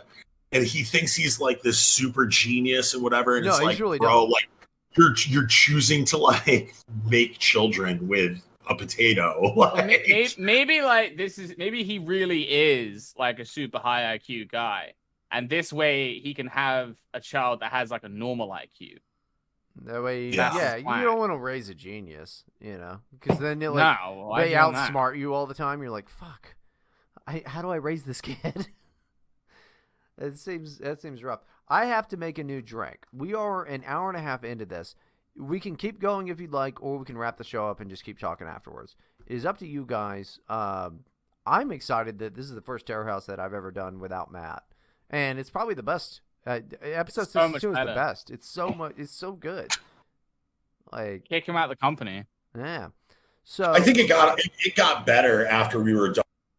After we did, like, inside baseball for half an hour in the beginning. Well, it's fine. It's fine. I don't care. These fucking retards are gonna be in their car delivering pizzas, fucking listening to this, and that's fine. Like, I don't know. Like, everybody who listens to the show is like a big nerd that reads books all the time, and I like to pretend that I'm not that, but I am. But they read like dumb books. You know, they're not reading Schopenhauer. I am. Like, you don't know anything about Nietzsche. Shut up. He's the guy. He's the philosopher that Evangelion was based on, Bo. Oh yeah, is that a thing? Really? I thought Evangelion. That's tongue in cheek, but I'm not fucking kidding. Like, I thought there's Evangelion a shitload of Schopenhauer in Evangelion. Fair enough. I thought Evangelion was based on a Family Guy episode. I'm gonna go make a drink, but like, sure, you read some show? Like, no. I read miles of things trying to figure out what the fuck Evangelion was about. Fair enough. Yeah, no, Schopenhauer's an incredible philosopher. He's a little, to use a Zagat term, he's a little cringe, but I like Schopenhauer a lot. Schopenhauer is fucking incredible. He's better than Freddie. I just agree with pessimism, but that's just me. I'm not fun to talk to about philosophy because I'm very specific about what I like, which is like, oh yeah, I think you were fun to talk about philosophy with once. Yeah. But like now it's like, all right, I know what Bryden thinks. Like, I know exactly how this conversation is going to go. It's not. I don't need to do it again. Yeah, it's not good. I mean, it's not the best thing in the world because like I have answers for you, but they're not the ones you want. I'm gonna go have a smoke really quick if we're gonna keep going. I mean, like, I don't care. Bo wants to heavy lift for 5 minutes. I'll be right back. I can heavy lift. All right, I'm gonna go make a drink. We'll just have Bo run the podcast. Yeah. Bryden is now into anime. I'm not into anime. God damn it. Anime makes you a goddamn pedophile. Like, all right, says the libertarian. Stop being able to throw that in my face. Oh, why can't I have sex with children? The state. What are you, Jerry Seinfeld now? Huh? Are you Jerry Seinfeld now? That's what you're doing? Yeah. Fucking listen.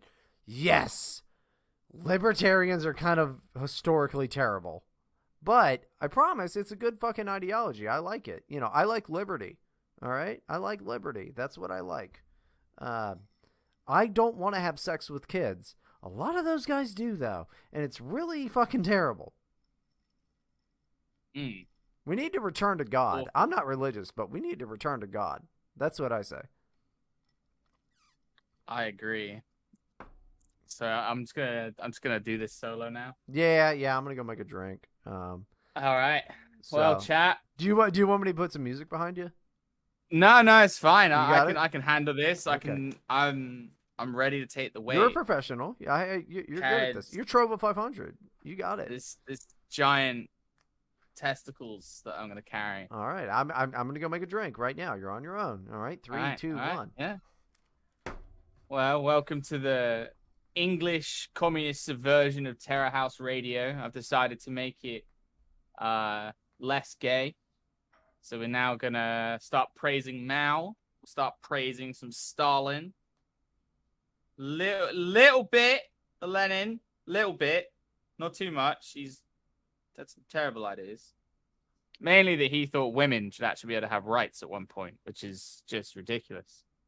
It's now Catboy stream. Yes, it is. Joe Hawk, how you doing? This is Catboy stream. Everyone here is a Catboy. Well, I guess not Bryden. Bryden's just an aging former comedian lesbian, which is why I love him so much. This is now the best. This is the best stream on all of Trovo. People that are watching Vincent James or the Ralph Retort right now, I don't know what they're doing. This is where the content is. This is where the peak entertainment is occurring. The empire is expanding again. It's always expanding. Now it's expanding onto American territory, which I think is probably one of the best things that could happen. I'm always pro expanding. You know, the empire is expanding very much like the goatsy meme. We're just pulling and stretching it out till it encompasses the whole world. And that's what I'm down with. Weird, I just looked because they were talking about books, and I was like, what books have I got on my desk? And I've got The Mirror of Alchemy by Roger Bacon, which is like a reprinted thing from Forgotten Books where you can get classics like scanned and then reprinted into new little books. It's a weird thing to get through because it's old English, obviously. But alchemy, interesting topic, especially when it comes to philosophy. What else have I got? The Octopus, The Secret Government, and the Death of Danny Casolaro. I spoke about that on stream quite a bit. That's a really interesting thing because the Octopus is basically the whole deep state, except this guy was talking about it before they even had it, before they even called it like the deep state. So he was found suicided in a hotel bathroom in 1991. And Danny Casolaro was like a small-time writer. He was just kind of like just doing just whatever he could to make money. But on the side, he was very into investigative journalism, but could never really catch a break because he was always right over the target and was always, I guess you could say, problematic. But like, yeah, they found him. They found him in the hotel room, in the bathtub with cuts that he couldn't have done himself. Found him. Someone had attempted to asphyxiate him beforehand, which makes no sense. But the feds declared it to be a suicide, and they didn't let anyone investigate it. He even sent a note to his family saying that if I die mysteriously whilst I'm trying to investigate this international cabal I'm calling the Octopus, if I die suspiciously, it's probably because I've been murdered. Also, I would never kill myself. And then there was a very BS suicide note that made no sense. It's just silly shit. The guy was, like I said, a great writer. He just never got successful because he spoke about things that weren't what people wanted to talk about. But it gets into the whole, CIA messing with Latin America, messing with the Middle East, all these illegal sales of drugs and guns, other military things, and the general idea of corporations essentially owning the CIA. That these federal agencies are not public entities; they're privately owned. They were bought essentially, and then whoever has the money can put out contracts to them, and that's again what he talks about is what we now talk about now is the deep state. It's pretty interesting stuff. You can buy it on Amazon if you wanted to. What are you talking about? The Octopus, Secret Government, and the Death of Danny Casolaro. There was I know exactly who he there was one of those like true crime YouTube channels that I follow because I'm into that shit. Did a like 20-minute video on him and that whole thing. It's pretty friggin' interesting, actually. Yeah, just the blurb is interesting enough for chat to get an idea. Bryden's not back yet? No, he's probably. Dude, how can I have a cigarette and make a coffee in the time that? Well, he stayed pretty long after you went, and then really? Went. Yeah, writer Danny Casolaro was on the trail of the Octopus when he was found dead in a West Virginia hotel in 1991. The slashes in his wrists were too deep to be self-inflicted. The accordion file with his recent research was missing. He had told his family to be gravely suspicious if an accident befell him. Casolaro had been suicided. Pundits dismissed him as a depressed conspiracy crank, but Casolaro's Octopus, a transnational power block pursuing its own interests through subversion and overthrow of governments, dirty money, and extra electoral manipulation, has arisen again in the post-9/11 world. The players Casolaro identified in his research, including Iran-Contra spooks, Middle Eastern weapons merchants, and double-dealing politicos and terrorists, and they have all reappeared. The exact thing that we talk about is what this guy was talking about. He didn't, draw certain lines together about anything, about who may be predominant in that power block, but it's definitely there, and people could research even back then. In the Have you ever heard 80s and 90s. of Bill Cooper, who wrote Behold a Pale Horse? No, who's that? He was a former naval intelligence. And if you know anything about like American like deep state shit, like a lot of the spooks and shit like that end up coming out of naval intelligence. Yeah, there's the guy that Alex Jones says that he owes a lot of his stuff to. He was the guy that was supposed to become the head of the FBI, I think, in Las Vegas, I think, and then he was in charge of the FBI in Las Vegas, and then he was supposed to get like the official, like fully in charge of the FBI position, and then he was like stumped for it. They put in like some stooge instead, and then he went on like a tirade of like these are the people. These are the people doing things in your country. I can't remember what his name is there. Yeah, Bill Cooper, like, I mean, I don't subscribe to everything. Like, his book, Behold a Pale Horse, is interesting. It touches on, like, all sorts of different conspiracy theories and stuff like that, from, like, fucking aliens to the Kennedy assassination, Illuminati, all of that stuff. But he also, like, he said that AIDS was a conspiracy to, like, decrease the populations of blacks and gays and stuff like that. What? So, blacks and gays? Yeah, but yeah, like we're talking about Terror House listeners. Yeah, he got killed in 2001 when they tried to arrest him, and yeah, there was a gunfire exchange, and he got shot in the head and whatever. But yeah, Bill Cooper, interesting guy. Like I said, I mean, his views on everything are not mine, but it's if you want a cool conspiracy book to just check out, it's pretty good. By the way, she's listening to this right now, so everybody say "fuck you, Erica," because she was a jerk to me just now.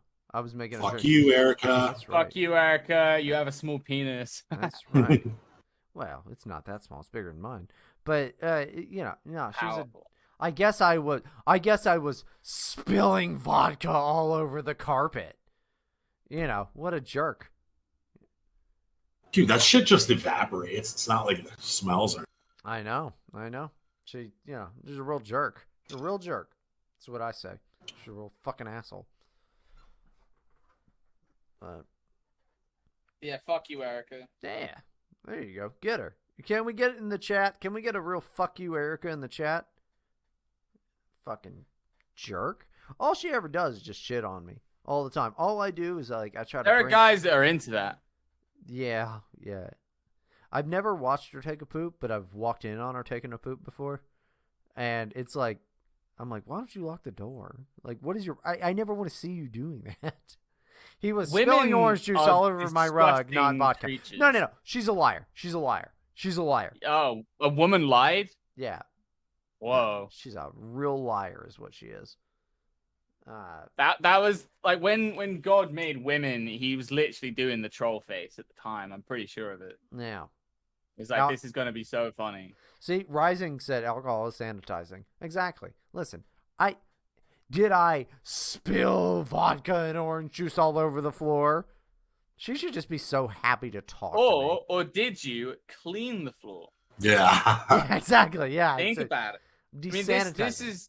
this is why I drink, because how can I get sick, or how can anything? It's the best way to fight COVID. Get into my body if I am constantly purifying it with alcohol. That's true. Yeah, just vodka. You remember the guy with the beginning of the COVID stuff? The guy was like, "Oh, he got COVID," and then just beat it in 3 days by just drinking fucking booze. Yeah, it was an English guy, wasn't it? yeah, it was an English dude. Yeah. That is, I mean, that's how we solve all our problems. Like, over here, it's not even a meme. If you get a cold, drink. Yeah, he just drank hot toddies, which hot toddies are a terrible drink. But, yeah, he just drank toddies for, 3 days and just got over COVID. Fucking rules. Dude. I remember being so excited about COVID being like the end of everything. No, you were a jerk to me. You were a real jerk to me. Oh, yeah? Yeah, you were a real fucking jerk to me about it. But that's fine. Why? It's okay. Well, you said that I was wrong, and I wasn't. We all know that now, and I'm not going to rub it in your stupid, dumb, I was 100% right. What? That it was fake? I was right, and that's okay. I was 100% right. The only thing I was wrong about. Shut the fuck The only up. thing I was wrong about. No, because I've spoken because people know me as that guy. So yeah. Look at this common fucking subject. Revisionist. Common subject. Revisionist. It's not revisionism. No, because there was one thing I was wrong about, and that's not the thing you're calling me out on. The thing I was wrong about was going against common sense when it comes to viruses. So viruses, especially new ones. Revisionist fuck. I remember you legitimately called me. I was in your chat one day and you go, "Yeah, Sean's right. You're fucking, you're wrong." How am I getting like not on the hook for this too, dude? No, I was right there with Bo and Sean. Because you apologized. You were like, "Bryden's right." And I'm like, that's why I'm not bugging you. No, you're wrong. You're wrong. Oh my god, I was always right. Shut up. I can explain it. I can literally explain. Oh, you can explain simple. mental gymnastics away from the fucking. No, it's not mental gymnastics. You were so rude to me over it. You called me an idiot and all of that, and then now here we are a year later, and I'm still right. I've called you a washed up former comedian lesbian. Okay, I didn't even hear you say that. I didn't even hear you say that. I heard you call me a cringe nihilist. Like, you're a fucking jerk to me sometimes. And I never say anything but good things. You do make me laugh, though. You do make me laugh. Yeah, because I'm fucking good at comedy. I never... It's a shame you're only a former comedian. Oh, man. That's the last time they put me in Huffington Post, they didn't even call me a former comedian. They just called me a neo-Nazi, which I'm like, that's so much. That's such a demotion. That's such a demotion. No, that's way better. I'd rather him just call me that than like lie about me. You get it, the joke. But it's yeah. No, the last time I was in HuffPo, they called me Christopher Mathias called me a neo-Nazi. But yeah. No, you're a jerk. You were a jerk. You were so mean to me, and you've never apologized. Sharia has apologized. He's gone. Yeah, I'm not going to apologize. Yeah, you should though. You should though. I know you won't apologize because you're a jerk. Yeah. If I hurt your feelings, you did. You did hurt my feelings. If your feelings were hurt, then I guess I'm sorry that they were hurt, but I don't take back anything I said. Dumb fucking bastard. You and your giant audience. You make so much more than me. All 15 of them. Yeah, well. I mean, that is more than 13, I guess. Yeah. Nobody watches me anymore, Bo. It sucks. I think there's 2 on D Live too. Yeah, there we go. So we got 13 on Trovo and the 2 on the D-Live. It was so weird. I had like 10 people watching on D-Live today, and I completely forget I was restreaming that. It's bullshit because like back in the day, Bo was like, "Wow, Bryden, you're a cool guy," and he was like my friend. He sucked my dick. This is still the case. No, he used to like suck my dick and like think that I was like the coolest guy for my podcast. And then you are the coolest guy. I get like no viewership, like nothing. Like I remember complaining when I was like, "We only got like 1,500 downloads." Like, huge fucking thing compared to what I do now. Terror House, as far as I know, garbage numbers compared to what Bryden used to do. I'm like, I only get 2,000 people a week. That's gay. 2,000 people an episode. Now I would kill to get 2,000 people to watch me watch the internet. It's because we're not doing the content the large amount of retards want. Like, you can see the channels, like, this is what I said earlier about after the Groiper War stuff, and then you start to see these new content creator people come out who are basically doing the same shit that we were doing in 2017. Right. And the thing is, there's still a huge market for that. There's still a huge market for unironic, Ignat, sort of always talking about, we're gonna win, and this is, yeah. Always talk about the Argentinians that control the banks and stuff like that. Like, no one the viewership for all of us is decreased massively because we're not giving the easy dopamine that these guys got from thinking they were like super race warriors or something. That It's like shit you're not, sucks, and that though. shit's all gay. It's gay. Yeah, to us it's gay as fuck. But they still want that. People don't want to come out of it. We are all pretty OGs. Like, we've been around for a while on this weird side of the internet. Oh yeah. Like, it's bullshit. Like, Right to Bryden was an incredible show. I was going through my old files the other day and like listening to the bumpers, and I was like, this is hilarious. Like, my bumpers were really funny. The show itself is extremely funny. What the fuck? Why can't I pull those numbers anymore? Probably because I don't have First Twitter, person to interview Laura Loomer. Yeah. She was on the show like 3 times. Yeah, Loomer's great. And I got her because I made fun of her. Somebody doxed her and posted her phone number, and I just called her and I pretended to be my Jewish character, David Frank. I was like, "Oh, hello, Laura. How are you?" And like, you know, and she's the best. Like, we're friends. Like, she's a great person. But like at the time, it was like, "Oh, I'm gonna make fun of this Jewish lady." But yeah, no, I don't know. I mean, I've been friends with her for years. Like 2017, I pretty much peaked in 2018, you know, and then it's been shit. Yeah, same. Yeah, same. Just I don't think I have peaked yet. No, you're a fucking dickhead. You peaked when you were selling a shirt that I own. Racism shirt merchant. Yeah, I'm not gonna say the shirt. I'm not gonna, because usually probably your fan base doesn't know what it is, but it's a good shirt. Oh no, they all know. They all know about Dodge. It's a shirt that says Dodge Challenger Nationalism. It's a good shirt. It's such a looks good shirt. Good. It's a hilarious shirt. You made a Right to Bryden shirt as well, by the way. Yeah, yeah, that was pretty good. I had a shirt that you made. You know, I've got a new shirt coming out actually. Really? Yeah, it's called Proud Race Traitor. It's for white boy summer. We're gonna put it on like tank tops and shit. Hell yeah, it's gonna be great. That fucking rules. I might buy another one of your shirts. He also, by the way, sorry, Sharia, you were gonna say something. Say something. I was just gonna say about the shirt I had from Bo with like Richard Spencer, like Dashway, Richard Spencer, Enoch Powell. Never forget. Yeah, never forget how much money I made from that. No, it was like that was we promoted your stupid thing. Yeah, we promoted your shit on Third Rail. No, we promoted your stupid T-shirt store, your Gear Bubble store on motherfucking Third Rail. Like, yeah, I remember Third Rail. I did artwork for that. Yeah, well, I was on it for 6 months, and then I got fired because I was too drunk. Spectre's a good guy.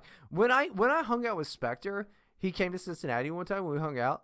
He is unbearable.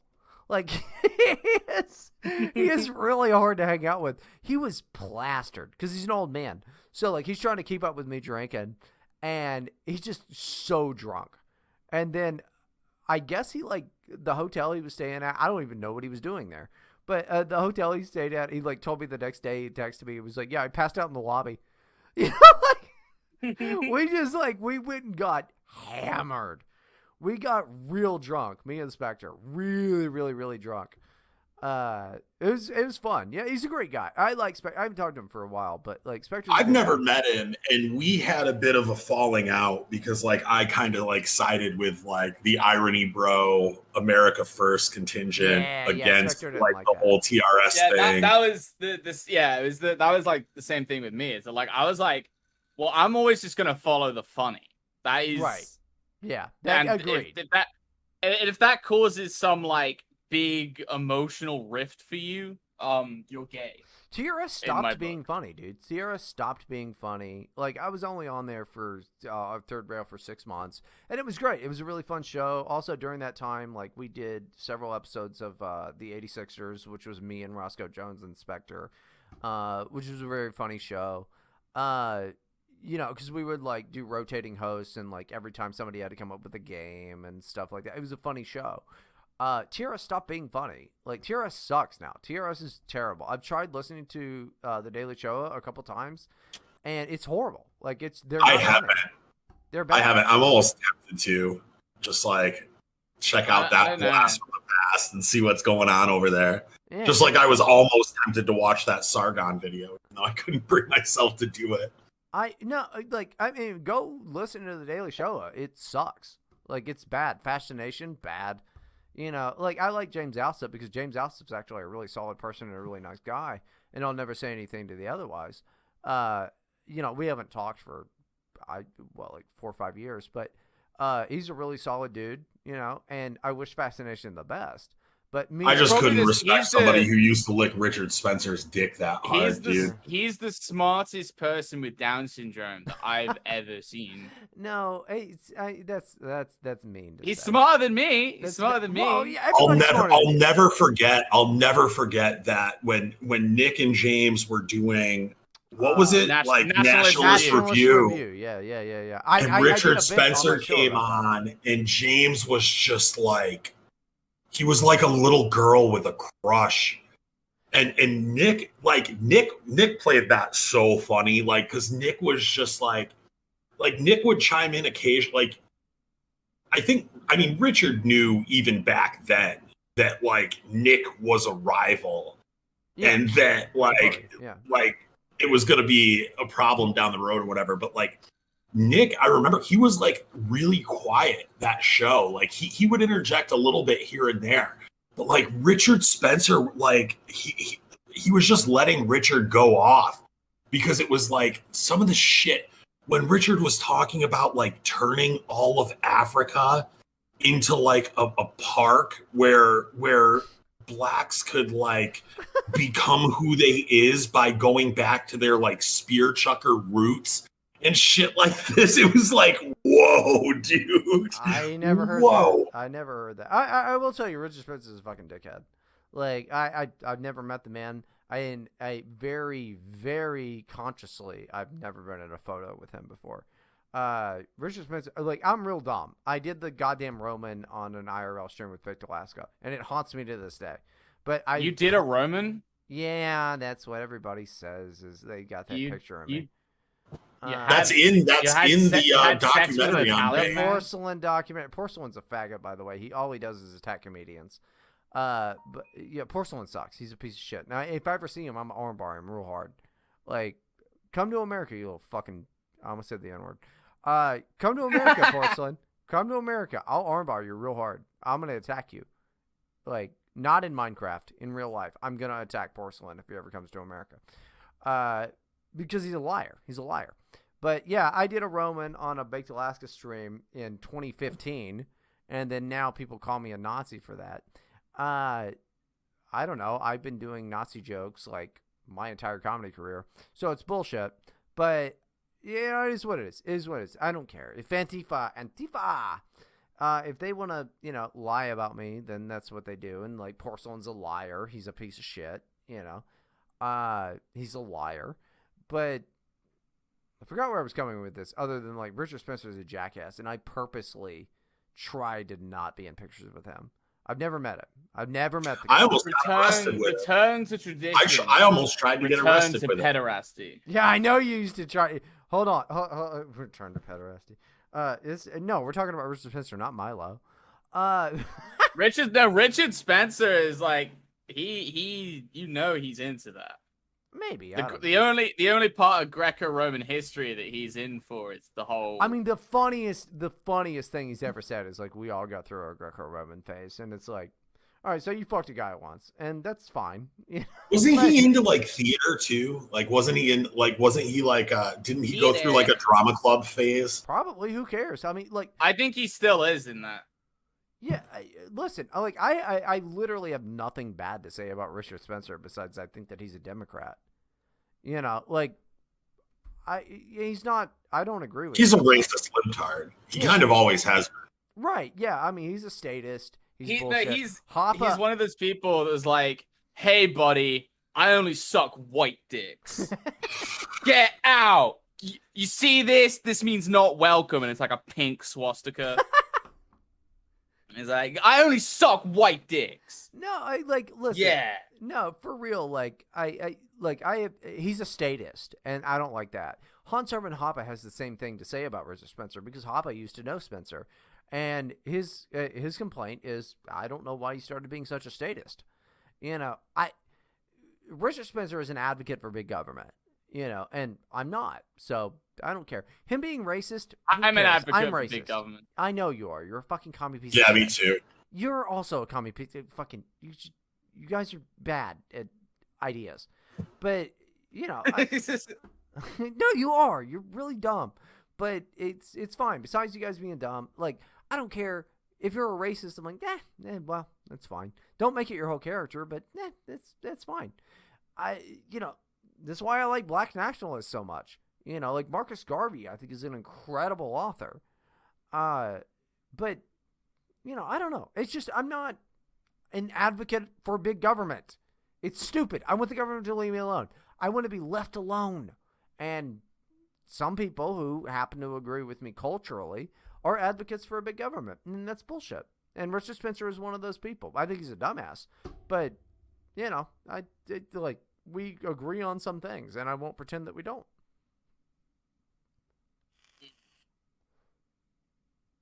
I just want to be the government.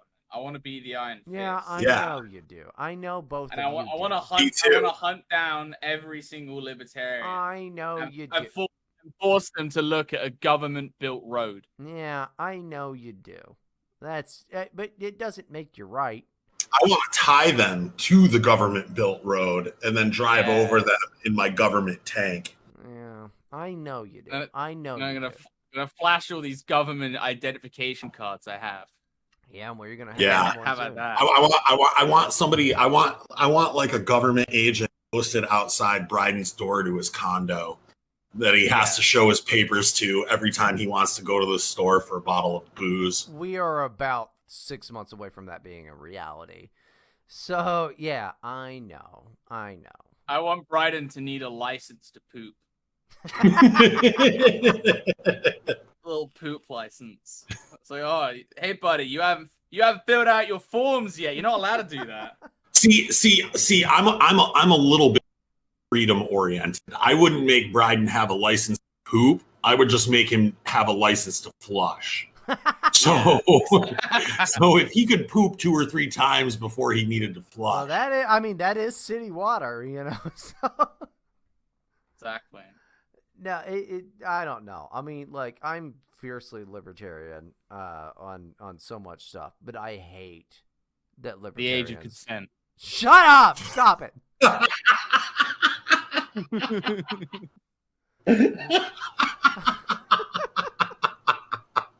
That was so perfectly I know. timed. You did a really good job. You just slipped that in there so fast, like a fucking ninja, dude. That was beautiful. It was too good. We are enjoying it. We are enjoying it. It was too good. It's bullshit. It's bullshit. You got to talk with your libertarian friends and just get them to start talking about like more interesting things. Well, they are though. I mean, a lot of them are becoming like almost borderline monarchists, really. But like the Hans Hermann Hoppe, Dave Smith type of libertarianism is starting to become the most popularized version of libertarianism. I just listened to I actually like. I know he's a gay, but like I kind of like Michael Malice. Yeah. No, is he gay? I'm pretty sure he's gay. I think he's just Jewish. Yeah. I'm pretty sure he's gay. I think he's just Jewish. No, I'm pretty sure he's gay. All right, I'll send him a message and ask him if he fucks men. Michael Malice rules. He's a great guy. Gay? But like I hadn't listened to or watched any of his content in a very, very long time. You watched the Alex Jones interview, so did I. You're welcome. Yeah. It's not a very great podcast, but like Michael Malice rules. He's on Tim Pool. Well, and he was on the Alex Jones episode of Tim Pool's show as well. Well, yeah, and I'll watch anything with Alex Jones. I fucking love Alex Jones. No, of course he's not gay. I knew he wasn't gay. He's Jewish. Not gay. He's just Jewish. Yeah. I'm pretty sure he was he was on Dave Rubin's show and they were like making jokes. Well, just because he went on a gay man show doesn't make him gay. Yeah, But I trying to think say he's that gay. I'm gay for coming on Bryden's show. I knew. I was waiting who was gonna make that joke first. Hold on. Let's get him out of the way. Who's gonna call me Rachel Maddow first? I get it. You know. No, your Dad's racial Google. Maddow. Dad's Google history. Let's just get it out of the fucking way. Your racial Maddow. Ah, Get that's it? pretty Because good. you're That's pretty good. racist. That's pretty good. Rachel Yeah. Maddow. Rachel Maddow. That's pretty good. Dad's pretty good. Google. That's pretty good. That's pretty good. Oh, Sorry, Sharia. that Go girl- ahead. that girl No, did go look ahead. Go ahead. Don't listen to Bo because he's just being a fucking asshole to me. I'm so nice to him. I'm so nice to him all the time. I've always been nice to him. He's like been growing up, becoming an internet guy, all of that, and then like I take him under my wing, all of that. And he's like now he gets bigger than me, and all he does is just turn around and he's just a jerk. You know. No, that's not true. You got bigger than me, and you decided that you're not, gonna be my friend anymore. You're a jerk. We are friends. This is just I'm just doing a bit. Like I've never had the experience where like aside from Bo, but like I've never had the experience where like somebody who like watched a lot of my streams ended up becoming like a significantly bigger streamer than me. Yep. Actually, I guess maybe Nate Smokes too. Well, it fucking blows. It fucking blows because like I used to put a bunch of time. I can't tell you how many times like dudes who started out as like reply guys to me on Twitter ended up like racking up thousands of followers while I'm still like languishing at like 100. Like, yeah, it fucking blows. Like Bo, seriously, like Bo used to like DM me. He was like, "I think you're a cool guy," and then now he's just like fucking rakes it in. I still. well, like I think we're massively exaggerating how popular I am. No, you do better than me though. Yeah, by a few viewers. Yeah, I know, probably but those 3 viewers matter a lot. Like They're the ones with all the they're- money. I do this thing where like every few months I have to have like this very unpopular take that like I get really, really passionate about and like fucking alienate people who enjoy my shit. Yeah, but I think you do that on purpose. One is it's really good, and I see it every time you do it, and then 2, you're also just real dumb. So like, Now who's being mean? Now who's being mean no, to their I'm not friends? being mean. He knows that I think he's real dumb. But I'm Bryden also the real bully. Dumb. No, Bully fuck you. Bryden. No, this is bullshit. Because what I was saying was like there are 15 people now in the Trovo, and guess what? They're all here for you, Bo. That's it. You became so much bigger than me. There's a 15-year-old chat that's here for me? What? Oh, shut up. The 15-year-old for No, me? you became so much bigger than I am now, and it's so annoying because you're allowed to have Twitter. They had to take mine away. I was too good at it. They had to take it away. I was too good. Like they had to take it away. I'd probably say the people that still have their Twitter are the ones that are better at Twitter. I'm really good at Twitter, and they took it away. You maybe had better takes than me, and that's probably why. You got No, that. I am so much smarter than both. I miss Bryden on Twitter. Like Bryden was fun on Twitter, but like I can't bring myself to encourage him to go back. Like anybody who got out and has managed to stay out for any length of time, like if I they're go back better on, off. I know how much better off they are. if I go back So on, like as much as I would like them to come back because I miss the content, like Eggy is another one. yeah, Eggy no, was it one Yeah, of Eggy Eggy was is great. legit one of the funniest people ever on Twitter, hold on. dude. Somebody call Eggy. Get him in here. Eggy fucking rules. No, if I go back on Twitter, I'm gonna fucking have my mom doxxed. You know, like I'm too good at Twitter. Well, I'm too good. first of all, you're gonna post interracial gay porn. Yeah, then oh your my mom's god, gonna yeah, get the whole thing. After that, my mom's getting doxxed. But yeah, interracial gay porn immediately. Like, I'm sorry, like I got into like huge knockdown, drag out fucking fights with Fox News correspondents. I was so good they responded to me. You know, like all the time. I'm very good at Twitter. I'm hilarious. I'm very funny. So, but the thing is, I'm banned. So the thing is, if you want to see me joking around, you got to come to some gay ass open mic in Orlando, I guess. You know, I'm too funny. emphasis on the gay. I'm too funny. I'm sorry. I'm too funny. I'm too good. I have to take it away. I'm too funny.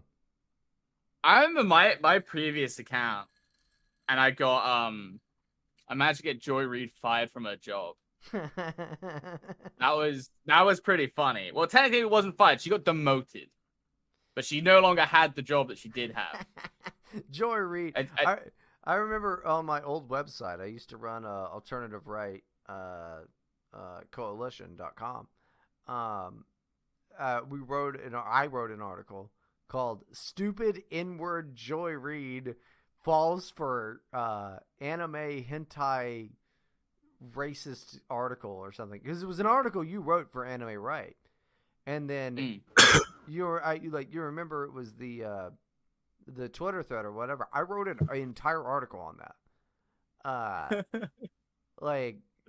But the title was "Stupid N-Word Joy Reid Falls for Racist Hentai Website." It was something really dumb because we were trying to be the Daily Stormer. But yeah, I mean, I ended up doing some of that stuff too on Anime Right. I was just going hard, just emulating Andrew a bit too much. England is great. It wasn't even natural to me to do that. I was trying to obviously just imitate someone more popular in the hope that it was gonna make it bigger. Yeah. Well, I mean, England's incredible. He really is. He's still didn't so you funny. speak to him one time? Yeah, one time. He knows who I am, but because I was in the call, but my microphone wouldn't work. He knows who I am. I was so annoyed that I didn't get to have that little experience of saying I spoke to him. Yeah, he said hey because he saw me in the chat. I said hey, and mic didn't work. I just kept trying. I was like, no, it's all over. He knows who I am, and actually, I don't want to say who. I would tell you guys off air. I don't want to say who, but he and I are supposed to play some. We've been supposed to play some video games, but shit hasn't worked out and whatever, and things get busy. And yeah, because he's in quote unquote Nigeria. Yeah, but he's in at some point, I have a feeling we're gonna end up hanging out and playing some games together. No, England rules. I mean, I've only talked to him one time, and then he got really frustrated with me because I was too drunk. But he knows who I am. He said he was "Oh, Bryden's really funny. He rules." But yeah, I don't know him. But Andrew England is incredible. He's one of the funniest people on the planet. He's a very funny guy. It's hilarious. The articles he writes are so funny, they're just so funny. He's a very funny writer. He's a very, very funny writer. And I don't know if he ever hears this. I hope he knows that England, buddy, you rule. I want to be friends with him, but I feel intimidated. I don't want to go and be I know I could get in contact with him. I could pretty much get in listen, I'm kind of famous. I can get in contact with anybody. It's not that big of a deal. No, I mean, not Katy Perry or anything. Jeffrey Epstein. Well, he's still alive, but exactly. You've got him in the phone book. You can. No, but listen. As far as famous racists go, I pretty much could. They've heard of me, and I could find any of them. And it'd be fine. David Duke. I could literally talk to David Duke if I wanted to. No, I'm not kidding. What?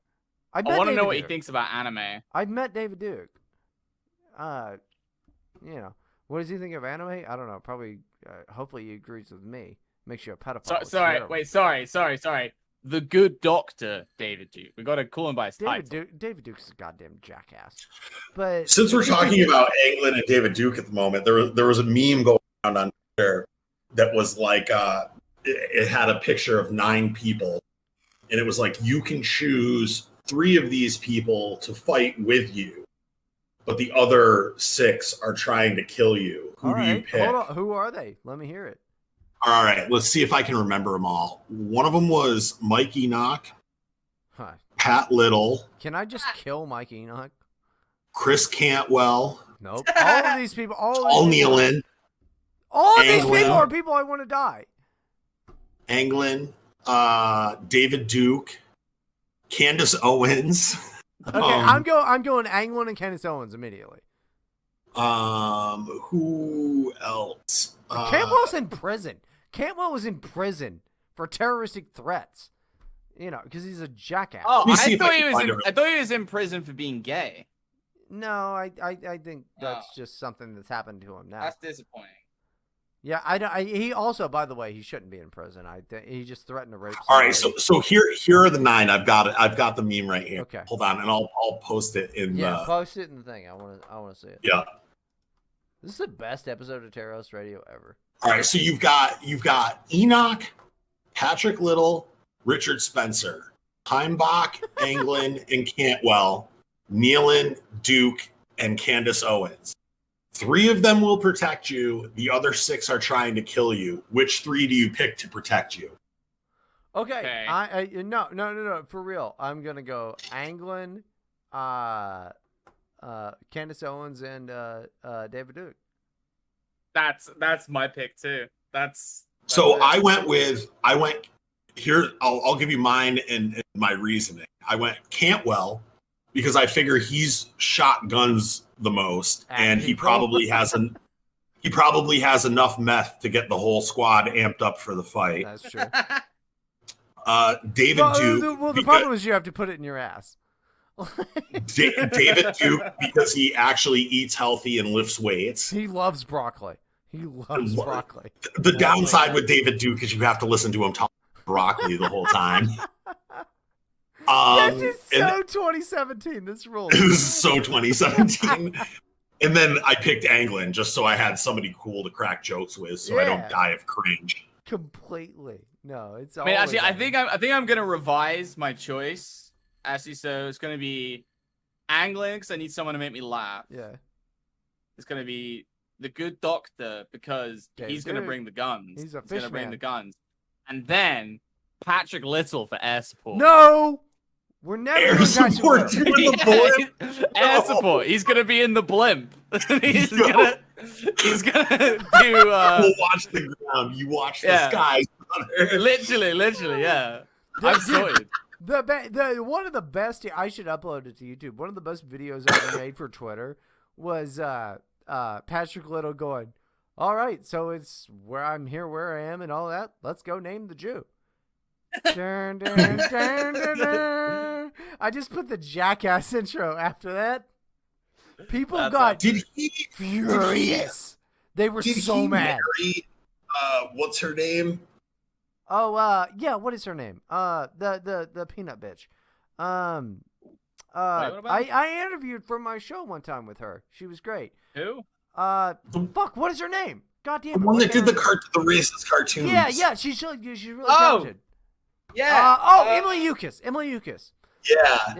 Emily Eucas. Dude, remember when JF had her as a Emily Big Tits? JF had that rotating cast of e-girl co-hosts. Oh yeah, he did that. And then he ended up choosing her out of the lot, but she kept saying that we needed to nuke Africa, which is illegal to say in Canada. So I had to kick her off the show, dude. Dude, no, I will tell you. I mean, she was fat. I haven't talked to her since like 2015. Emily Eucas is like a really good, like nice person. She's never been anything but a sweetheart to me. So I'll never say anything bad about her. You know, she was funny. No, she's like one of the few women that has ever made me. Yeah, she's my problem with Emily Eucas is that she looks like she smells of pee. She does look like she smells like pee. This is true. I don't think she smells like pee. I mean, some guys are into that, and that's fine. I don't think she might not actually smell like pee, but she looks like she smells like pee. Dude, yeah, she looks like. No. She looks like she's got the e-girl room thing going on, where it's just I'm not on clothes all over the floor. There's like mold in the corner. There's cat poop. No, I think Emily Eucas is like a pretty funny girl, and I'll defend her right now. I haven't talked to her since like 2015, but I'll defend her right now. I mean, she has some views that I disagree with, but in general, like she fucking rules, man. Like she's pretty cool. I like Emily Eucas. No, she's a woman, so. Nah, I'm on her side, dude. I mean, like, maybe she would say bad things about me, and if I ever heard that, then yeah, I'd go fucking nuts on her and be like, she's a stupid bitch, she smells like pee. But, no, I mean, she seems really cool. She doesn't smell like pee. We're not saying she necessarily smells like pee. Nah, she's fun. Dude, she's way funnier than you guys are. Like, she's really funny. Looks. Like Bryden's laying on really thick, and then someone's gonna like get a message to Emily Eucas about Bryden. She's gonna be like, "Who?"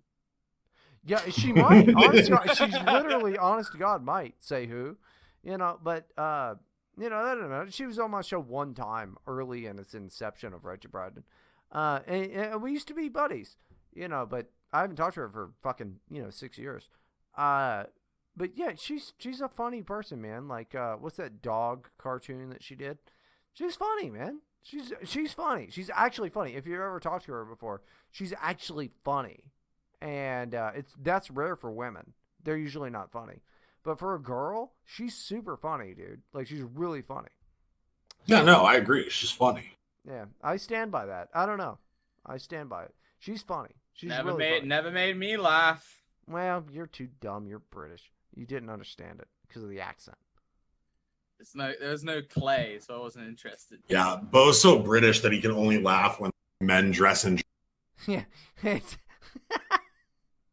At least I laugh at women, guys in drag, as opposed to making it like government policy. Okay, listen, you stop making fun of our president, Joe Biden, right now. This is, I salute to my president, Joe Biden, who definitely won legitimately. President Joe Biden. Dude, Joe Biden would be amazing. Can you imagine? You say the same racial slurs. So. He just comes up there and he's just like, listen here, Jack. The whole deal is that we boop. We gotta go back to the old times. We gotta go back to the old times. I'm thinking about whenever segregation was good. In the back of the bus, man. Just go to the back of the bus. Gotta go back to the time when black people would know their place. Just saying, you've been a little uppity lately. So that's why I gotta teach. Joe Biden is legitimately such a racist. He's racist. That's why I prefer Biden to Trump, because at least Biden hates black people. But Biden legitimately hates black people. He is racist. He though. is It's so funny racist. He's so racist. But he prefers the money. So like, I guess hey. Like I hate black people, but the money is pretty good on this side. Joe Biden, I respect it. Joe Biden is the most racist president that we've had in the last 50 years. Like it's Confederate generals are like, tone it down. I know, dude. Calm down. He is legitimately so racist. And it's funny, but like he just has a D next to his name, so people were like, "Yeah, he's not racist. That's just Joe." I'm like, "No, he really doesn't like black people." Trump was like, "Black people, I love you," and he couldn't stop hugging them.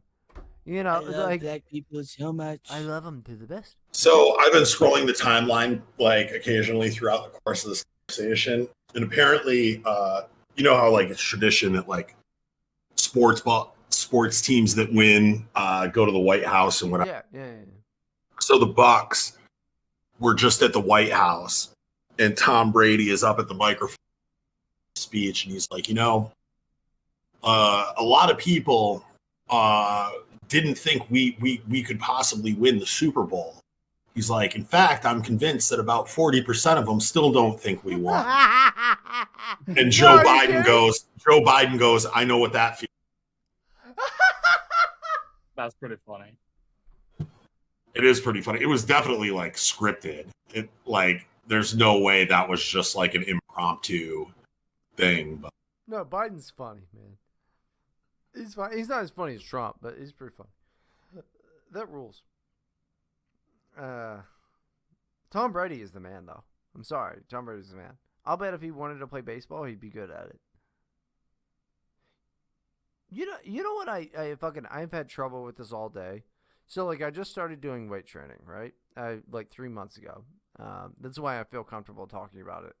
Is like, I'm finally working out because you guys, that how ugly and fat I am. I'm trying to not be that. I'm trying to be fucking like in shape and shit. Yeah, I'm doing the same thing actually. Hell yeah, dude. Like I just got a rowing machine. Hell yeah, dude. Fuck yeah. Like I'm trying to get buff so Joe the Boomer stops calling me wayfish and a femboy. Yeah. I've got to get buff before the Brap meetup which apparently, Sharia, you are going to be at, and I am going to indeed. be there too. Why has nobody told me about this? That's great. Yeah, you guys are really good. Joe the Boomer is mad at you for being a nihilist right now. Joe the And Boomer being can an suck atheist. You can suck my dick, but I still want to hang out with you guys. What the fuck? Why am I not invited to this goddamn event? I'm sure. We'll work on Catholic it. fraternity. Sorry. We'll work on it. No, it's bullshit. We'll have a segregated atheist nonce section just for you. God. We'll open the gate and come greet you. It'd be kind of like a petting zoo. Yeah, And you can come over. You can kiss my balls. All right, like it's just completely ridiculous. No, it's bullshit that I haven't been. I think Joe the Boomer's mad at me right now. He might be. I don't know. I haven't heard from him, but he hadn't texted me in a while. But yeah, if the area of the states that I'm in is near you, Well, I'm in Orlando, Florida, so yeah. Close enough. Joe is in Louisiana, so yeah, that's fine. That's not. Joe's in true. Israel. He's officially in Israel. No, he's in goddamn. And I'm sorry, I'm doxing Joe the Boomer right now. He lives in Louisiana. He has a pool, and I think he owns a gravel company. All right, Israel. like who Israel. gives a shit? Definitely Louisiana in Israel. Have you ever seen him before? He's a nightmare to look at. Like he's just a giant. Like he's too tall. He's Nephilim, isn't he? It's horrible. Yeah. 2 meters tall. He's too tall. Like Sharia's tall. Joe is No, I'm not. Really, dude. You're way. I taller. seem tall Compared to you. Bryden. Yeah. I seem tall Wait, how to tall you. is Bryden? How tall is Bryden? I'm 5'6". I'm taller than you. Yeah, I know you are. Everybody's taller than me. How tall are you, Bo? I'm 9.5 feet. Oh, shut up. Yeah. He's 5'8". Close. No, I nailed it. I'm sorry. I'm good. I know who you are. Yeah. Back in the day, Bo used to kind of face dox a little bit. I know what he looks like. I don't know what Bo looks like. He Joe the Boomer and I were talking about. He looks like the singer of Paramore. I think I might be like one of the only. Hey, that's a female. I think I'm like the only person that's like been friends with Bo this long that still has no idea what he looks like. No, I don't know. I assume he's cut his hair, but yeah, no, he's a hipster. No, fucking no. faggot. No, It's still, no. I'm saying no. I didn't cut it. It's still. Then you still got the tsunami. That's good. Mm-hmm. Well, that's the picture that Joe saw, and is that ever since then has made wayfish jokes at me. Zabia says in the chat right now that he knows what Bo looks like. Everybody Yeah. docks Bo. For a long time. There are For a long time, I was convinced. For a long time, I was convinced that Bo was actually like my age and looked like Sargon. No. And he just pretended to be like this teenage twink boy for the internet. Nope, not at all. That's not the case. Bo is. Hold on, Bo is. Tell me if I'm wrong. Bo is 24. I guess he still has a tsunami and all of that. He's a little twink boy. He's always been like that. Bo used to look up to me. He used to contact me in my DMs. I still look up to you. I And don't know where you think this is coming from. No, now I don't he's like look up to you still. He's so much bigger than me, and like all of his things, he doesn't even care about me. He calls me a cringe nihilist. All this, he talks shit about me all the time. Bo used to look up to me, not anymore. But Bo is 24. I still look up Bo to is 24. I'm not. He I'm looks not like the 24. singer of fucking Fallout Boy, and he's a little piece of shit every goddamn day that I talk to him. He's an asshole. He's just mean to me. Actually, Umph in chat is right. I'm 17. Yeah, bullshit. You're 24 years old. I'm not 24. You are though. You are. Well, however, I'm not. like, that's another thing that's like been confusing to me because people are like, "Oh, you've been friends with Bo for like 5 years," and Oh I'm my like, God, it's "Yeah," terrible. and they were like, "So you were friends with him when he was like 12?" Yeah, And I I'm know. like, I don't think so. Well, I mean, a whole part of it is that there has to be like an element of mystery because. No, Like he's I a don't liar. like I don't He's a like liar. doxing anything. No, I don't he's like a doxing liar. anything. He's a You liar. don't know exactly. I was friends with him I'm a young before guy. he became being like this. No, he's 24 years old and he was a child when I knew him. And the biggest compliment I've ever got was he goes, Bryden taught me that you can be a right winger and not be a Satanist. And he was talking about Richard Spencer. And I've always held that with me. I'm like, yeah, that's pretty good. Bo used to think that was the coolest guy in the entire world. Now he's a dickhead to me. I still because I still said I've said this. No, you're recently. a jerk. No, you're mean. No, I still think that you're one of the most important inspirations for content for me. To do this for this to be a thing. You were one of the first people that I was like, this guy politically kind of we agree with things, but really he's funny, and that's the important bit. Wow. And also one of my favorite like lines in all of like this weird political minutia that we've been involved with for the past like 5 years was that line from you where you said, I don't have to be in your gay club to be racist or something.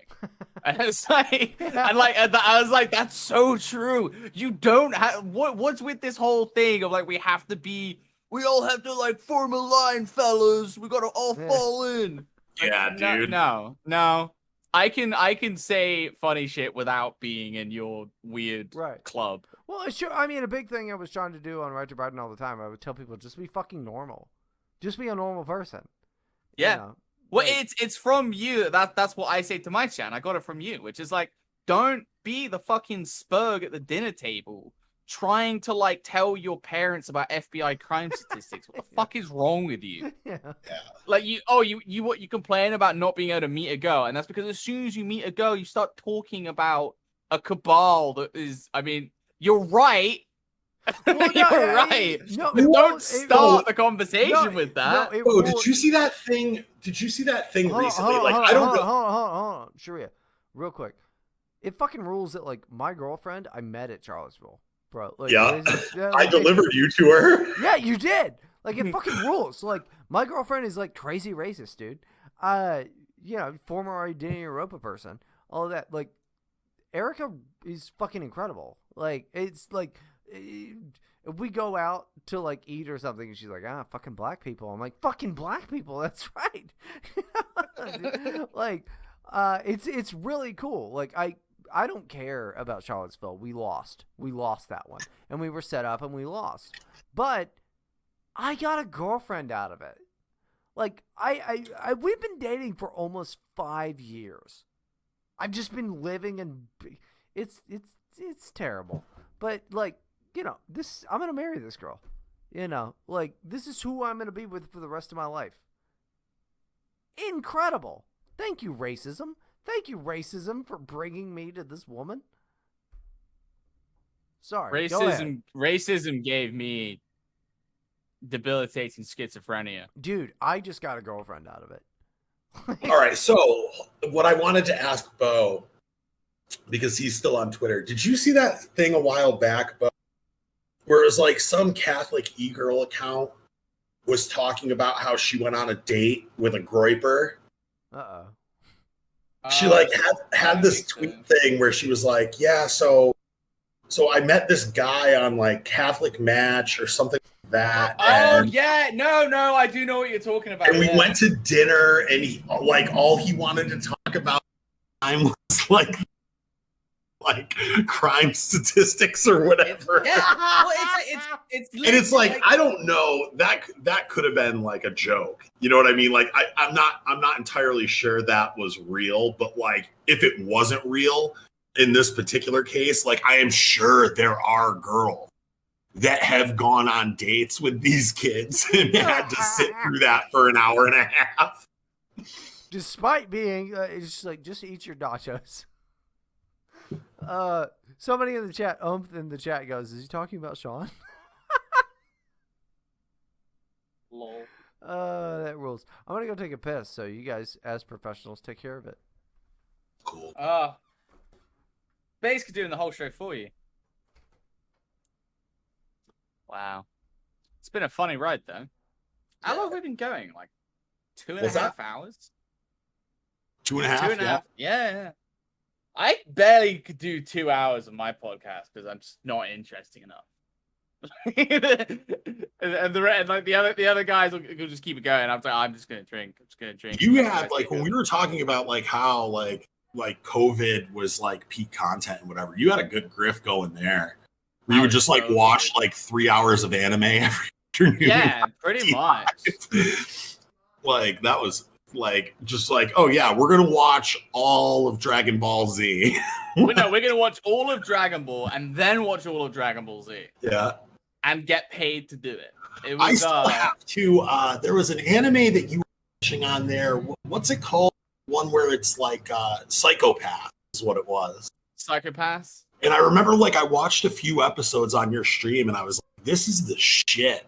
I started watching it on my own, and then I kind of like just stopped. I got busy or whatever, and then it was like, all right, if I'm gonna watch this, like I have to go back to the beginning, and I just haven't gotten around to it yet. That's what I ended up doing with Hunter x Hunter. I watched like 8 episodes of it. People kept recommending it to me, and I watched like 8 episodes, and it just didn't really grab a hold of me. And then it was like, everybody kept recommending it and whatever. Yeah, I really should give it another chance, but like then I'm gonna have to start all the way from the beginning again. But then I did, and it's like I love it now. It's like one of my favorite animes. I gotta recommend a show that came out last year called Jujutsu Kaisen. DM it to me. It is so damn good. I will DM you. I'm rewatching it now in Japanese because I watched almost the whole first season in English, and now I'm rewatching it in Japanese. It's so damn good. Like I'm just surprised that like. What's it about? It's about how do I explain this? It's set in like the normal world, but there's like things called curses, which are basically demons, and a kid that is like really athletic and all this stuff. He's like the best runner and the best sportsman at school, whatever. He swallows the finger of a cursed demon thing that was killed like centuries previous. And he's then like he's kind of like half possessed by this thing, but it also gives him supernatural powers. Joins like this school that is like training people to hunt down curses and kill them. It's pretty big. Like that's not doing it any justice. Just give like a couple episodes ago and see how you like it. I'm really liking it because the action sequences are amazingly done. Because so much stuff that comes out right now is just not good. And I don't really like Western media in general. So I'm not going to watch Western animations or anything live action because it's just trash. But the Japanese still making content that looks good and it isn't gay. So Jujutsu Kaisen is definitely a big recommendation. I'm also rewatching Rising of the Shield Hero again because that's like my life story in an anime. I need to watch that. You know what I watched a shitload of, but I never finished it. And now it's another one of those things. It's like, I don't think I could go back to the beginning, but I'd have to like go back. Like I'd have to figure out where I was and go back like 10 episodes and probably like get caught up is Legend of the Galactic Heroes. I never watched it. It's good. Everyone kept recommending it because it's like fascist space people or something. Yeah, like it's got like I hate to use this comparison, but it's like it's the most accurate comparison. Like Game of Thrones, like you know how Game of Thrones did like the political intrigue with like the assassinations and the backstabbing and like the sort of like secret coalition building, like all that really like backroom politics shit. Legend of the Galactic Heroes does that very well. Nice. What are you drinking there? Iced coffee. Oh, nice. Whereas Bryden is drinking vodka and has been since 2 p.m. Base. I remember those days. Are you not drinking at all anymore then? Yeah, no. How long have you been off it? It'll be about. I don't remember the exact day I had my last drink, but it was around Halloween, so it'll be 3 years on, let's call it Halloween. Nice. Good for you, man. Yeah, it had to be done. It's like if you're one of the people that get quite negatively affected by it, then it's good, obviously, to get rid of it. But well, I mean, like I was a happy drunk and everything. It just fucks your life up, man. Like just doing stupid shit, being a waste case, being lazy. I mean, like the amount of money. Like I think back, the amount of money I was spending on booze is fucking insane. Insane. The timeline is so boring today. There's nothing. Dude, the timeline has been boring for months, I feel like. Yeah, there's just no point to anything on Twitter. Like, I don't even know I still use it. Every so often I get like a funny idea to tweet out, and the dopamine is never enough. There have been a lot of people on like cat that are like deleting their accounts. Like my confessor told me to delete my account, so I'm doing it. And it's like, I don't know, man. Like I'm starting to get to that point. It just, especially now that I have kids. Yeah, definitely. Especially now that I have kids, like and like having to stare like this libtard hell world in the face, it makes me like, I mean, it's always made me angry, and hateful, frankly. But now that I have kids, it makes me really angry because like they are coming for your children, dude. Yeah. You know what I mean? Like the whole system is set up to like steal your children away from. If it doesn't make them gay, like straight up, it wants to make them like libtarded to the point where they hate you and like despise the way that you raise them and everything like that. And it's a whole new level of anger that I feel it's like it's not healthy, dude. It's and also really it's like you know it's time that you could spend with them instead. So, yeah, I mean, I already don't spend like nearly the amount of time on Twitter that I used to. The thing I like about Twitter though is it's like a sig break. You know what I mean? Like when I just want 5 minutes to just like fucking tune out and just have like oh, I just want to do my own thing and be alone and just like check shit out for a few. Like it's so easy to just like open Twitter and just scroll for a few minutes until you don't feel like scrolling anymore. Then you can put it away and go play with the kids or whatever. Like it's not like trying to watch a movie or something where it's like, all right, I've got to get into it, like here and be committed and whatever. Like it's like, oh, I can just scroll Twitter for 5 minutes here and there whenever I feel. But is Bryden spilling more alcohol on the floor? Washing the floor. He's washing the floor. I want to see Bryden just like get like a power washer people use to wash their vehicles or their houses and shit. Filled and with just fill it with screwdriver. Just he'd drink all of it. That's vodka and orange. Clean anything. He wouldn't clean anything. It would just be in his mouth, ripping off all the skin from his mouth with it. But it's like he doesn't care because he's getting drunk. Like I understand that though. I do that. Oh, nice overweight black person on the timeline. Nice, very epic. Pizza on the timeline. Very nice. Female Ben Shapiro on the timeline. Not very nice. Makes you wonder. Some people are really down bad out there. Very down bad. It's starting to lower their, what they're into. It's like to say that they would with certain things that you really shouldn't. You really should. Female Ben Shapiro, you're down bad. You're down bad if you like that. There's an anime butt. Very cool. Some libtard verified person is trying to get someone murdered. Very epic. Yeah, these people just own Twitter now. They can just do what the hell they want. They can literally dox people and get them killed, and it's all fine. But I can't say the N-word. Not that I want to say the N-word, but it's that I don't have the freedom to. That's what makes me sad. Do you remember back, like, when you could just call, like, a journalist, like, a stupid bitch? Yeah, like, I mean, the real fuck you, reason you why shut the fuck up, you stupid bitch. Like, you didn't even have to joke or, like counter a point or whatever. You could just be like, fuck you, you stupid fucking bitch. And it was so fun. So fun back.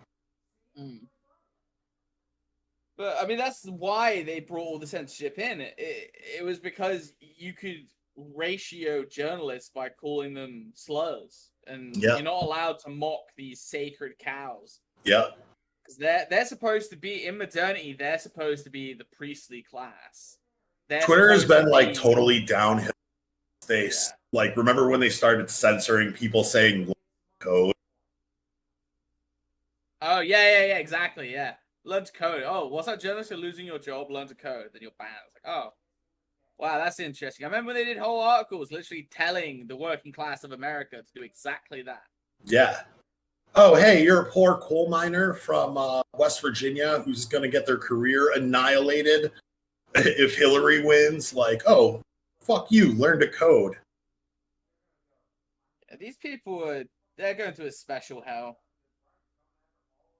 Big agree. Special hell just for them, and it's going to be really fucking hot.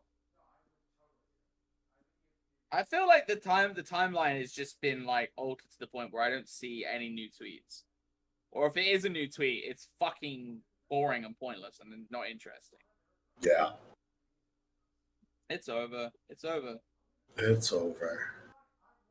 Man found dead on Staten Island with "I touch little girls" written on his chest.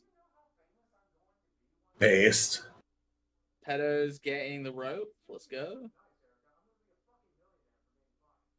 We are enjoying that. All the replies are fucking Joe Biden stuff. That's so just done. We get it. The whole world knows. But nobody cares. It's all over. Big endorsement for my podcast. Because that's what it's called. It's All Over Podcast every Friday, 9 p.m. GMT. We had Bryden on the other week. It was funny. You should come on sometime, Sharia. It'd be good. I will. I absolutely will. I think it's like 4 p.m. Eastern time. I like the title, man. Yeah. Well, it's just accepting that, like. It is. I mean, it's all over. Like, what you need to do is find a woman, marry her, impregnate her, and fuck off into a forest, to a homestead, and just not try with it. Oh, and go to church, but just not try to do any of this weird shit. Don't listen to the face fags that say you need to stand up for your people in public. Don't do that. Don't do that. Don't be retarded. I was just seriously, Matt is gonna be so mad when I send him this 3-hour podcast. I'm like, hey! Speaking of, I actually have to go. I've got adoration in a couple hours, and I want to go hang out with the kids for a bit and get some food before I go. So I am actually going to have to check out. Okay. Well, we'll end the podcast. I'm not gonna end the live stream, Bo, if you want to hang out. But yeah, let's end the podcast. So I'll click a different button.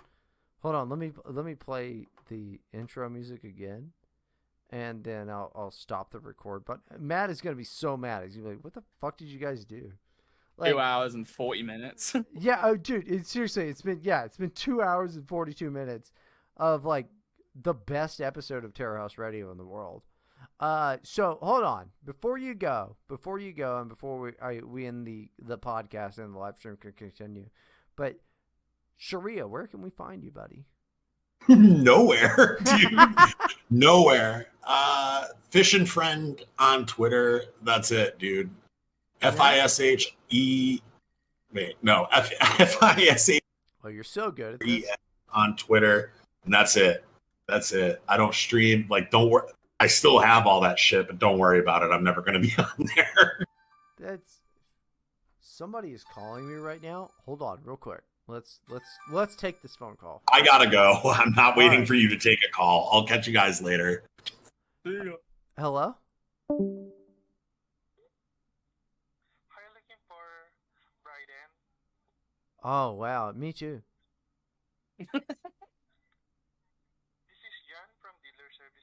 Oh my god. Yeah, that's good. Well, hold on. What is it? Oh, he hung up. These fucking Pajeets call me all the time. I would like to call you to ask you the question. Is your name Bryden? That's so good. That's a really good one. I am inquiring, is your refrigerator running? Oh no, It's just another form of an English accent to me. So No, that fucking you killed it. You killed it. Hold on. So we gotta end the podcast. Sharia left. He got mad and left. I don't think he got mad, but like he left. I'm gonna end the podcast, but I'm not gonna end the stream. So for like the audio listeners, for the people that are just listening to this podcast, Matt's gonna have to listen to this whole thing to make sure that I didn't call him fat too many times. Where can people find you, Bo? I think most of our audience knows you, but like, where can they find you? On Twitter, I am Boseph_returns. On Gab, I am Boseph. On Post, I am Boseph. On Trovo and on DLive, it's Boseph again. That's me. I've got a Telegram where I post updates to my streams. That's t.me/BosephLol. And I am a game streamer, an anime enjoyer. All right, let me play the outro music, and I'll stop the recording. But we're gonna still keep streaming. So hold on 1 second. Matt's gonna be so mad that I sent him a 3-hour podcast.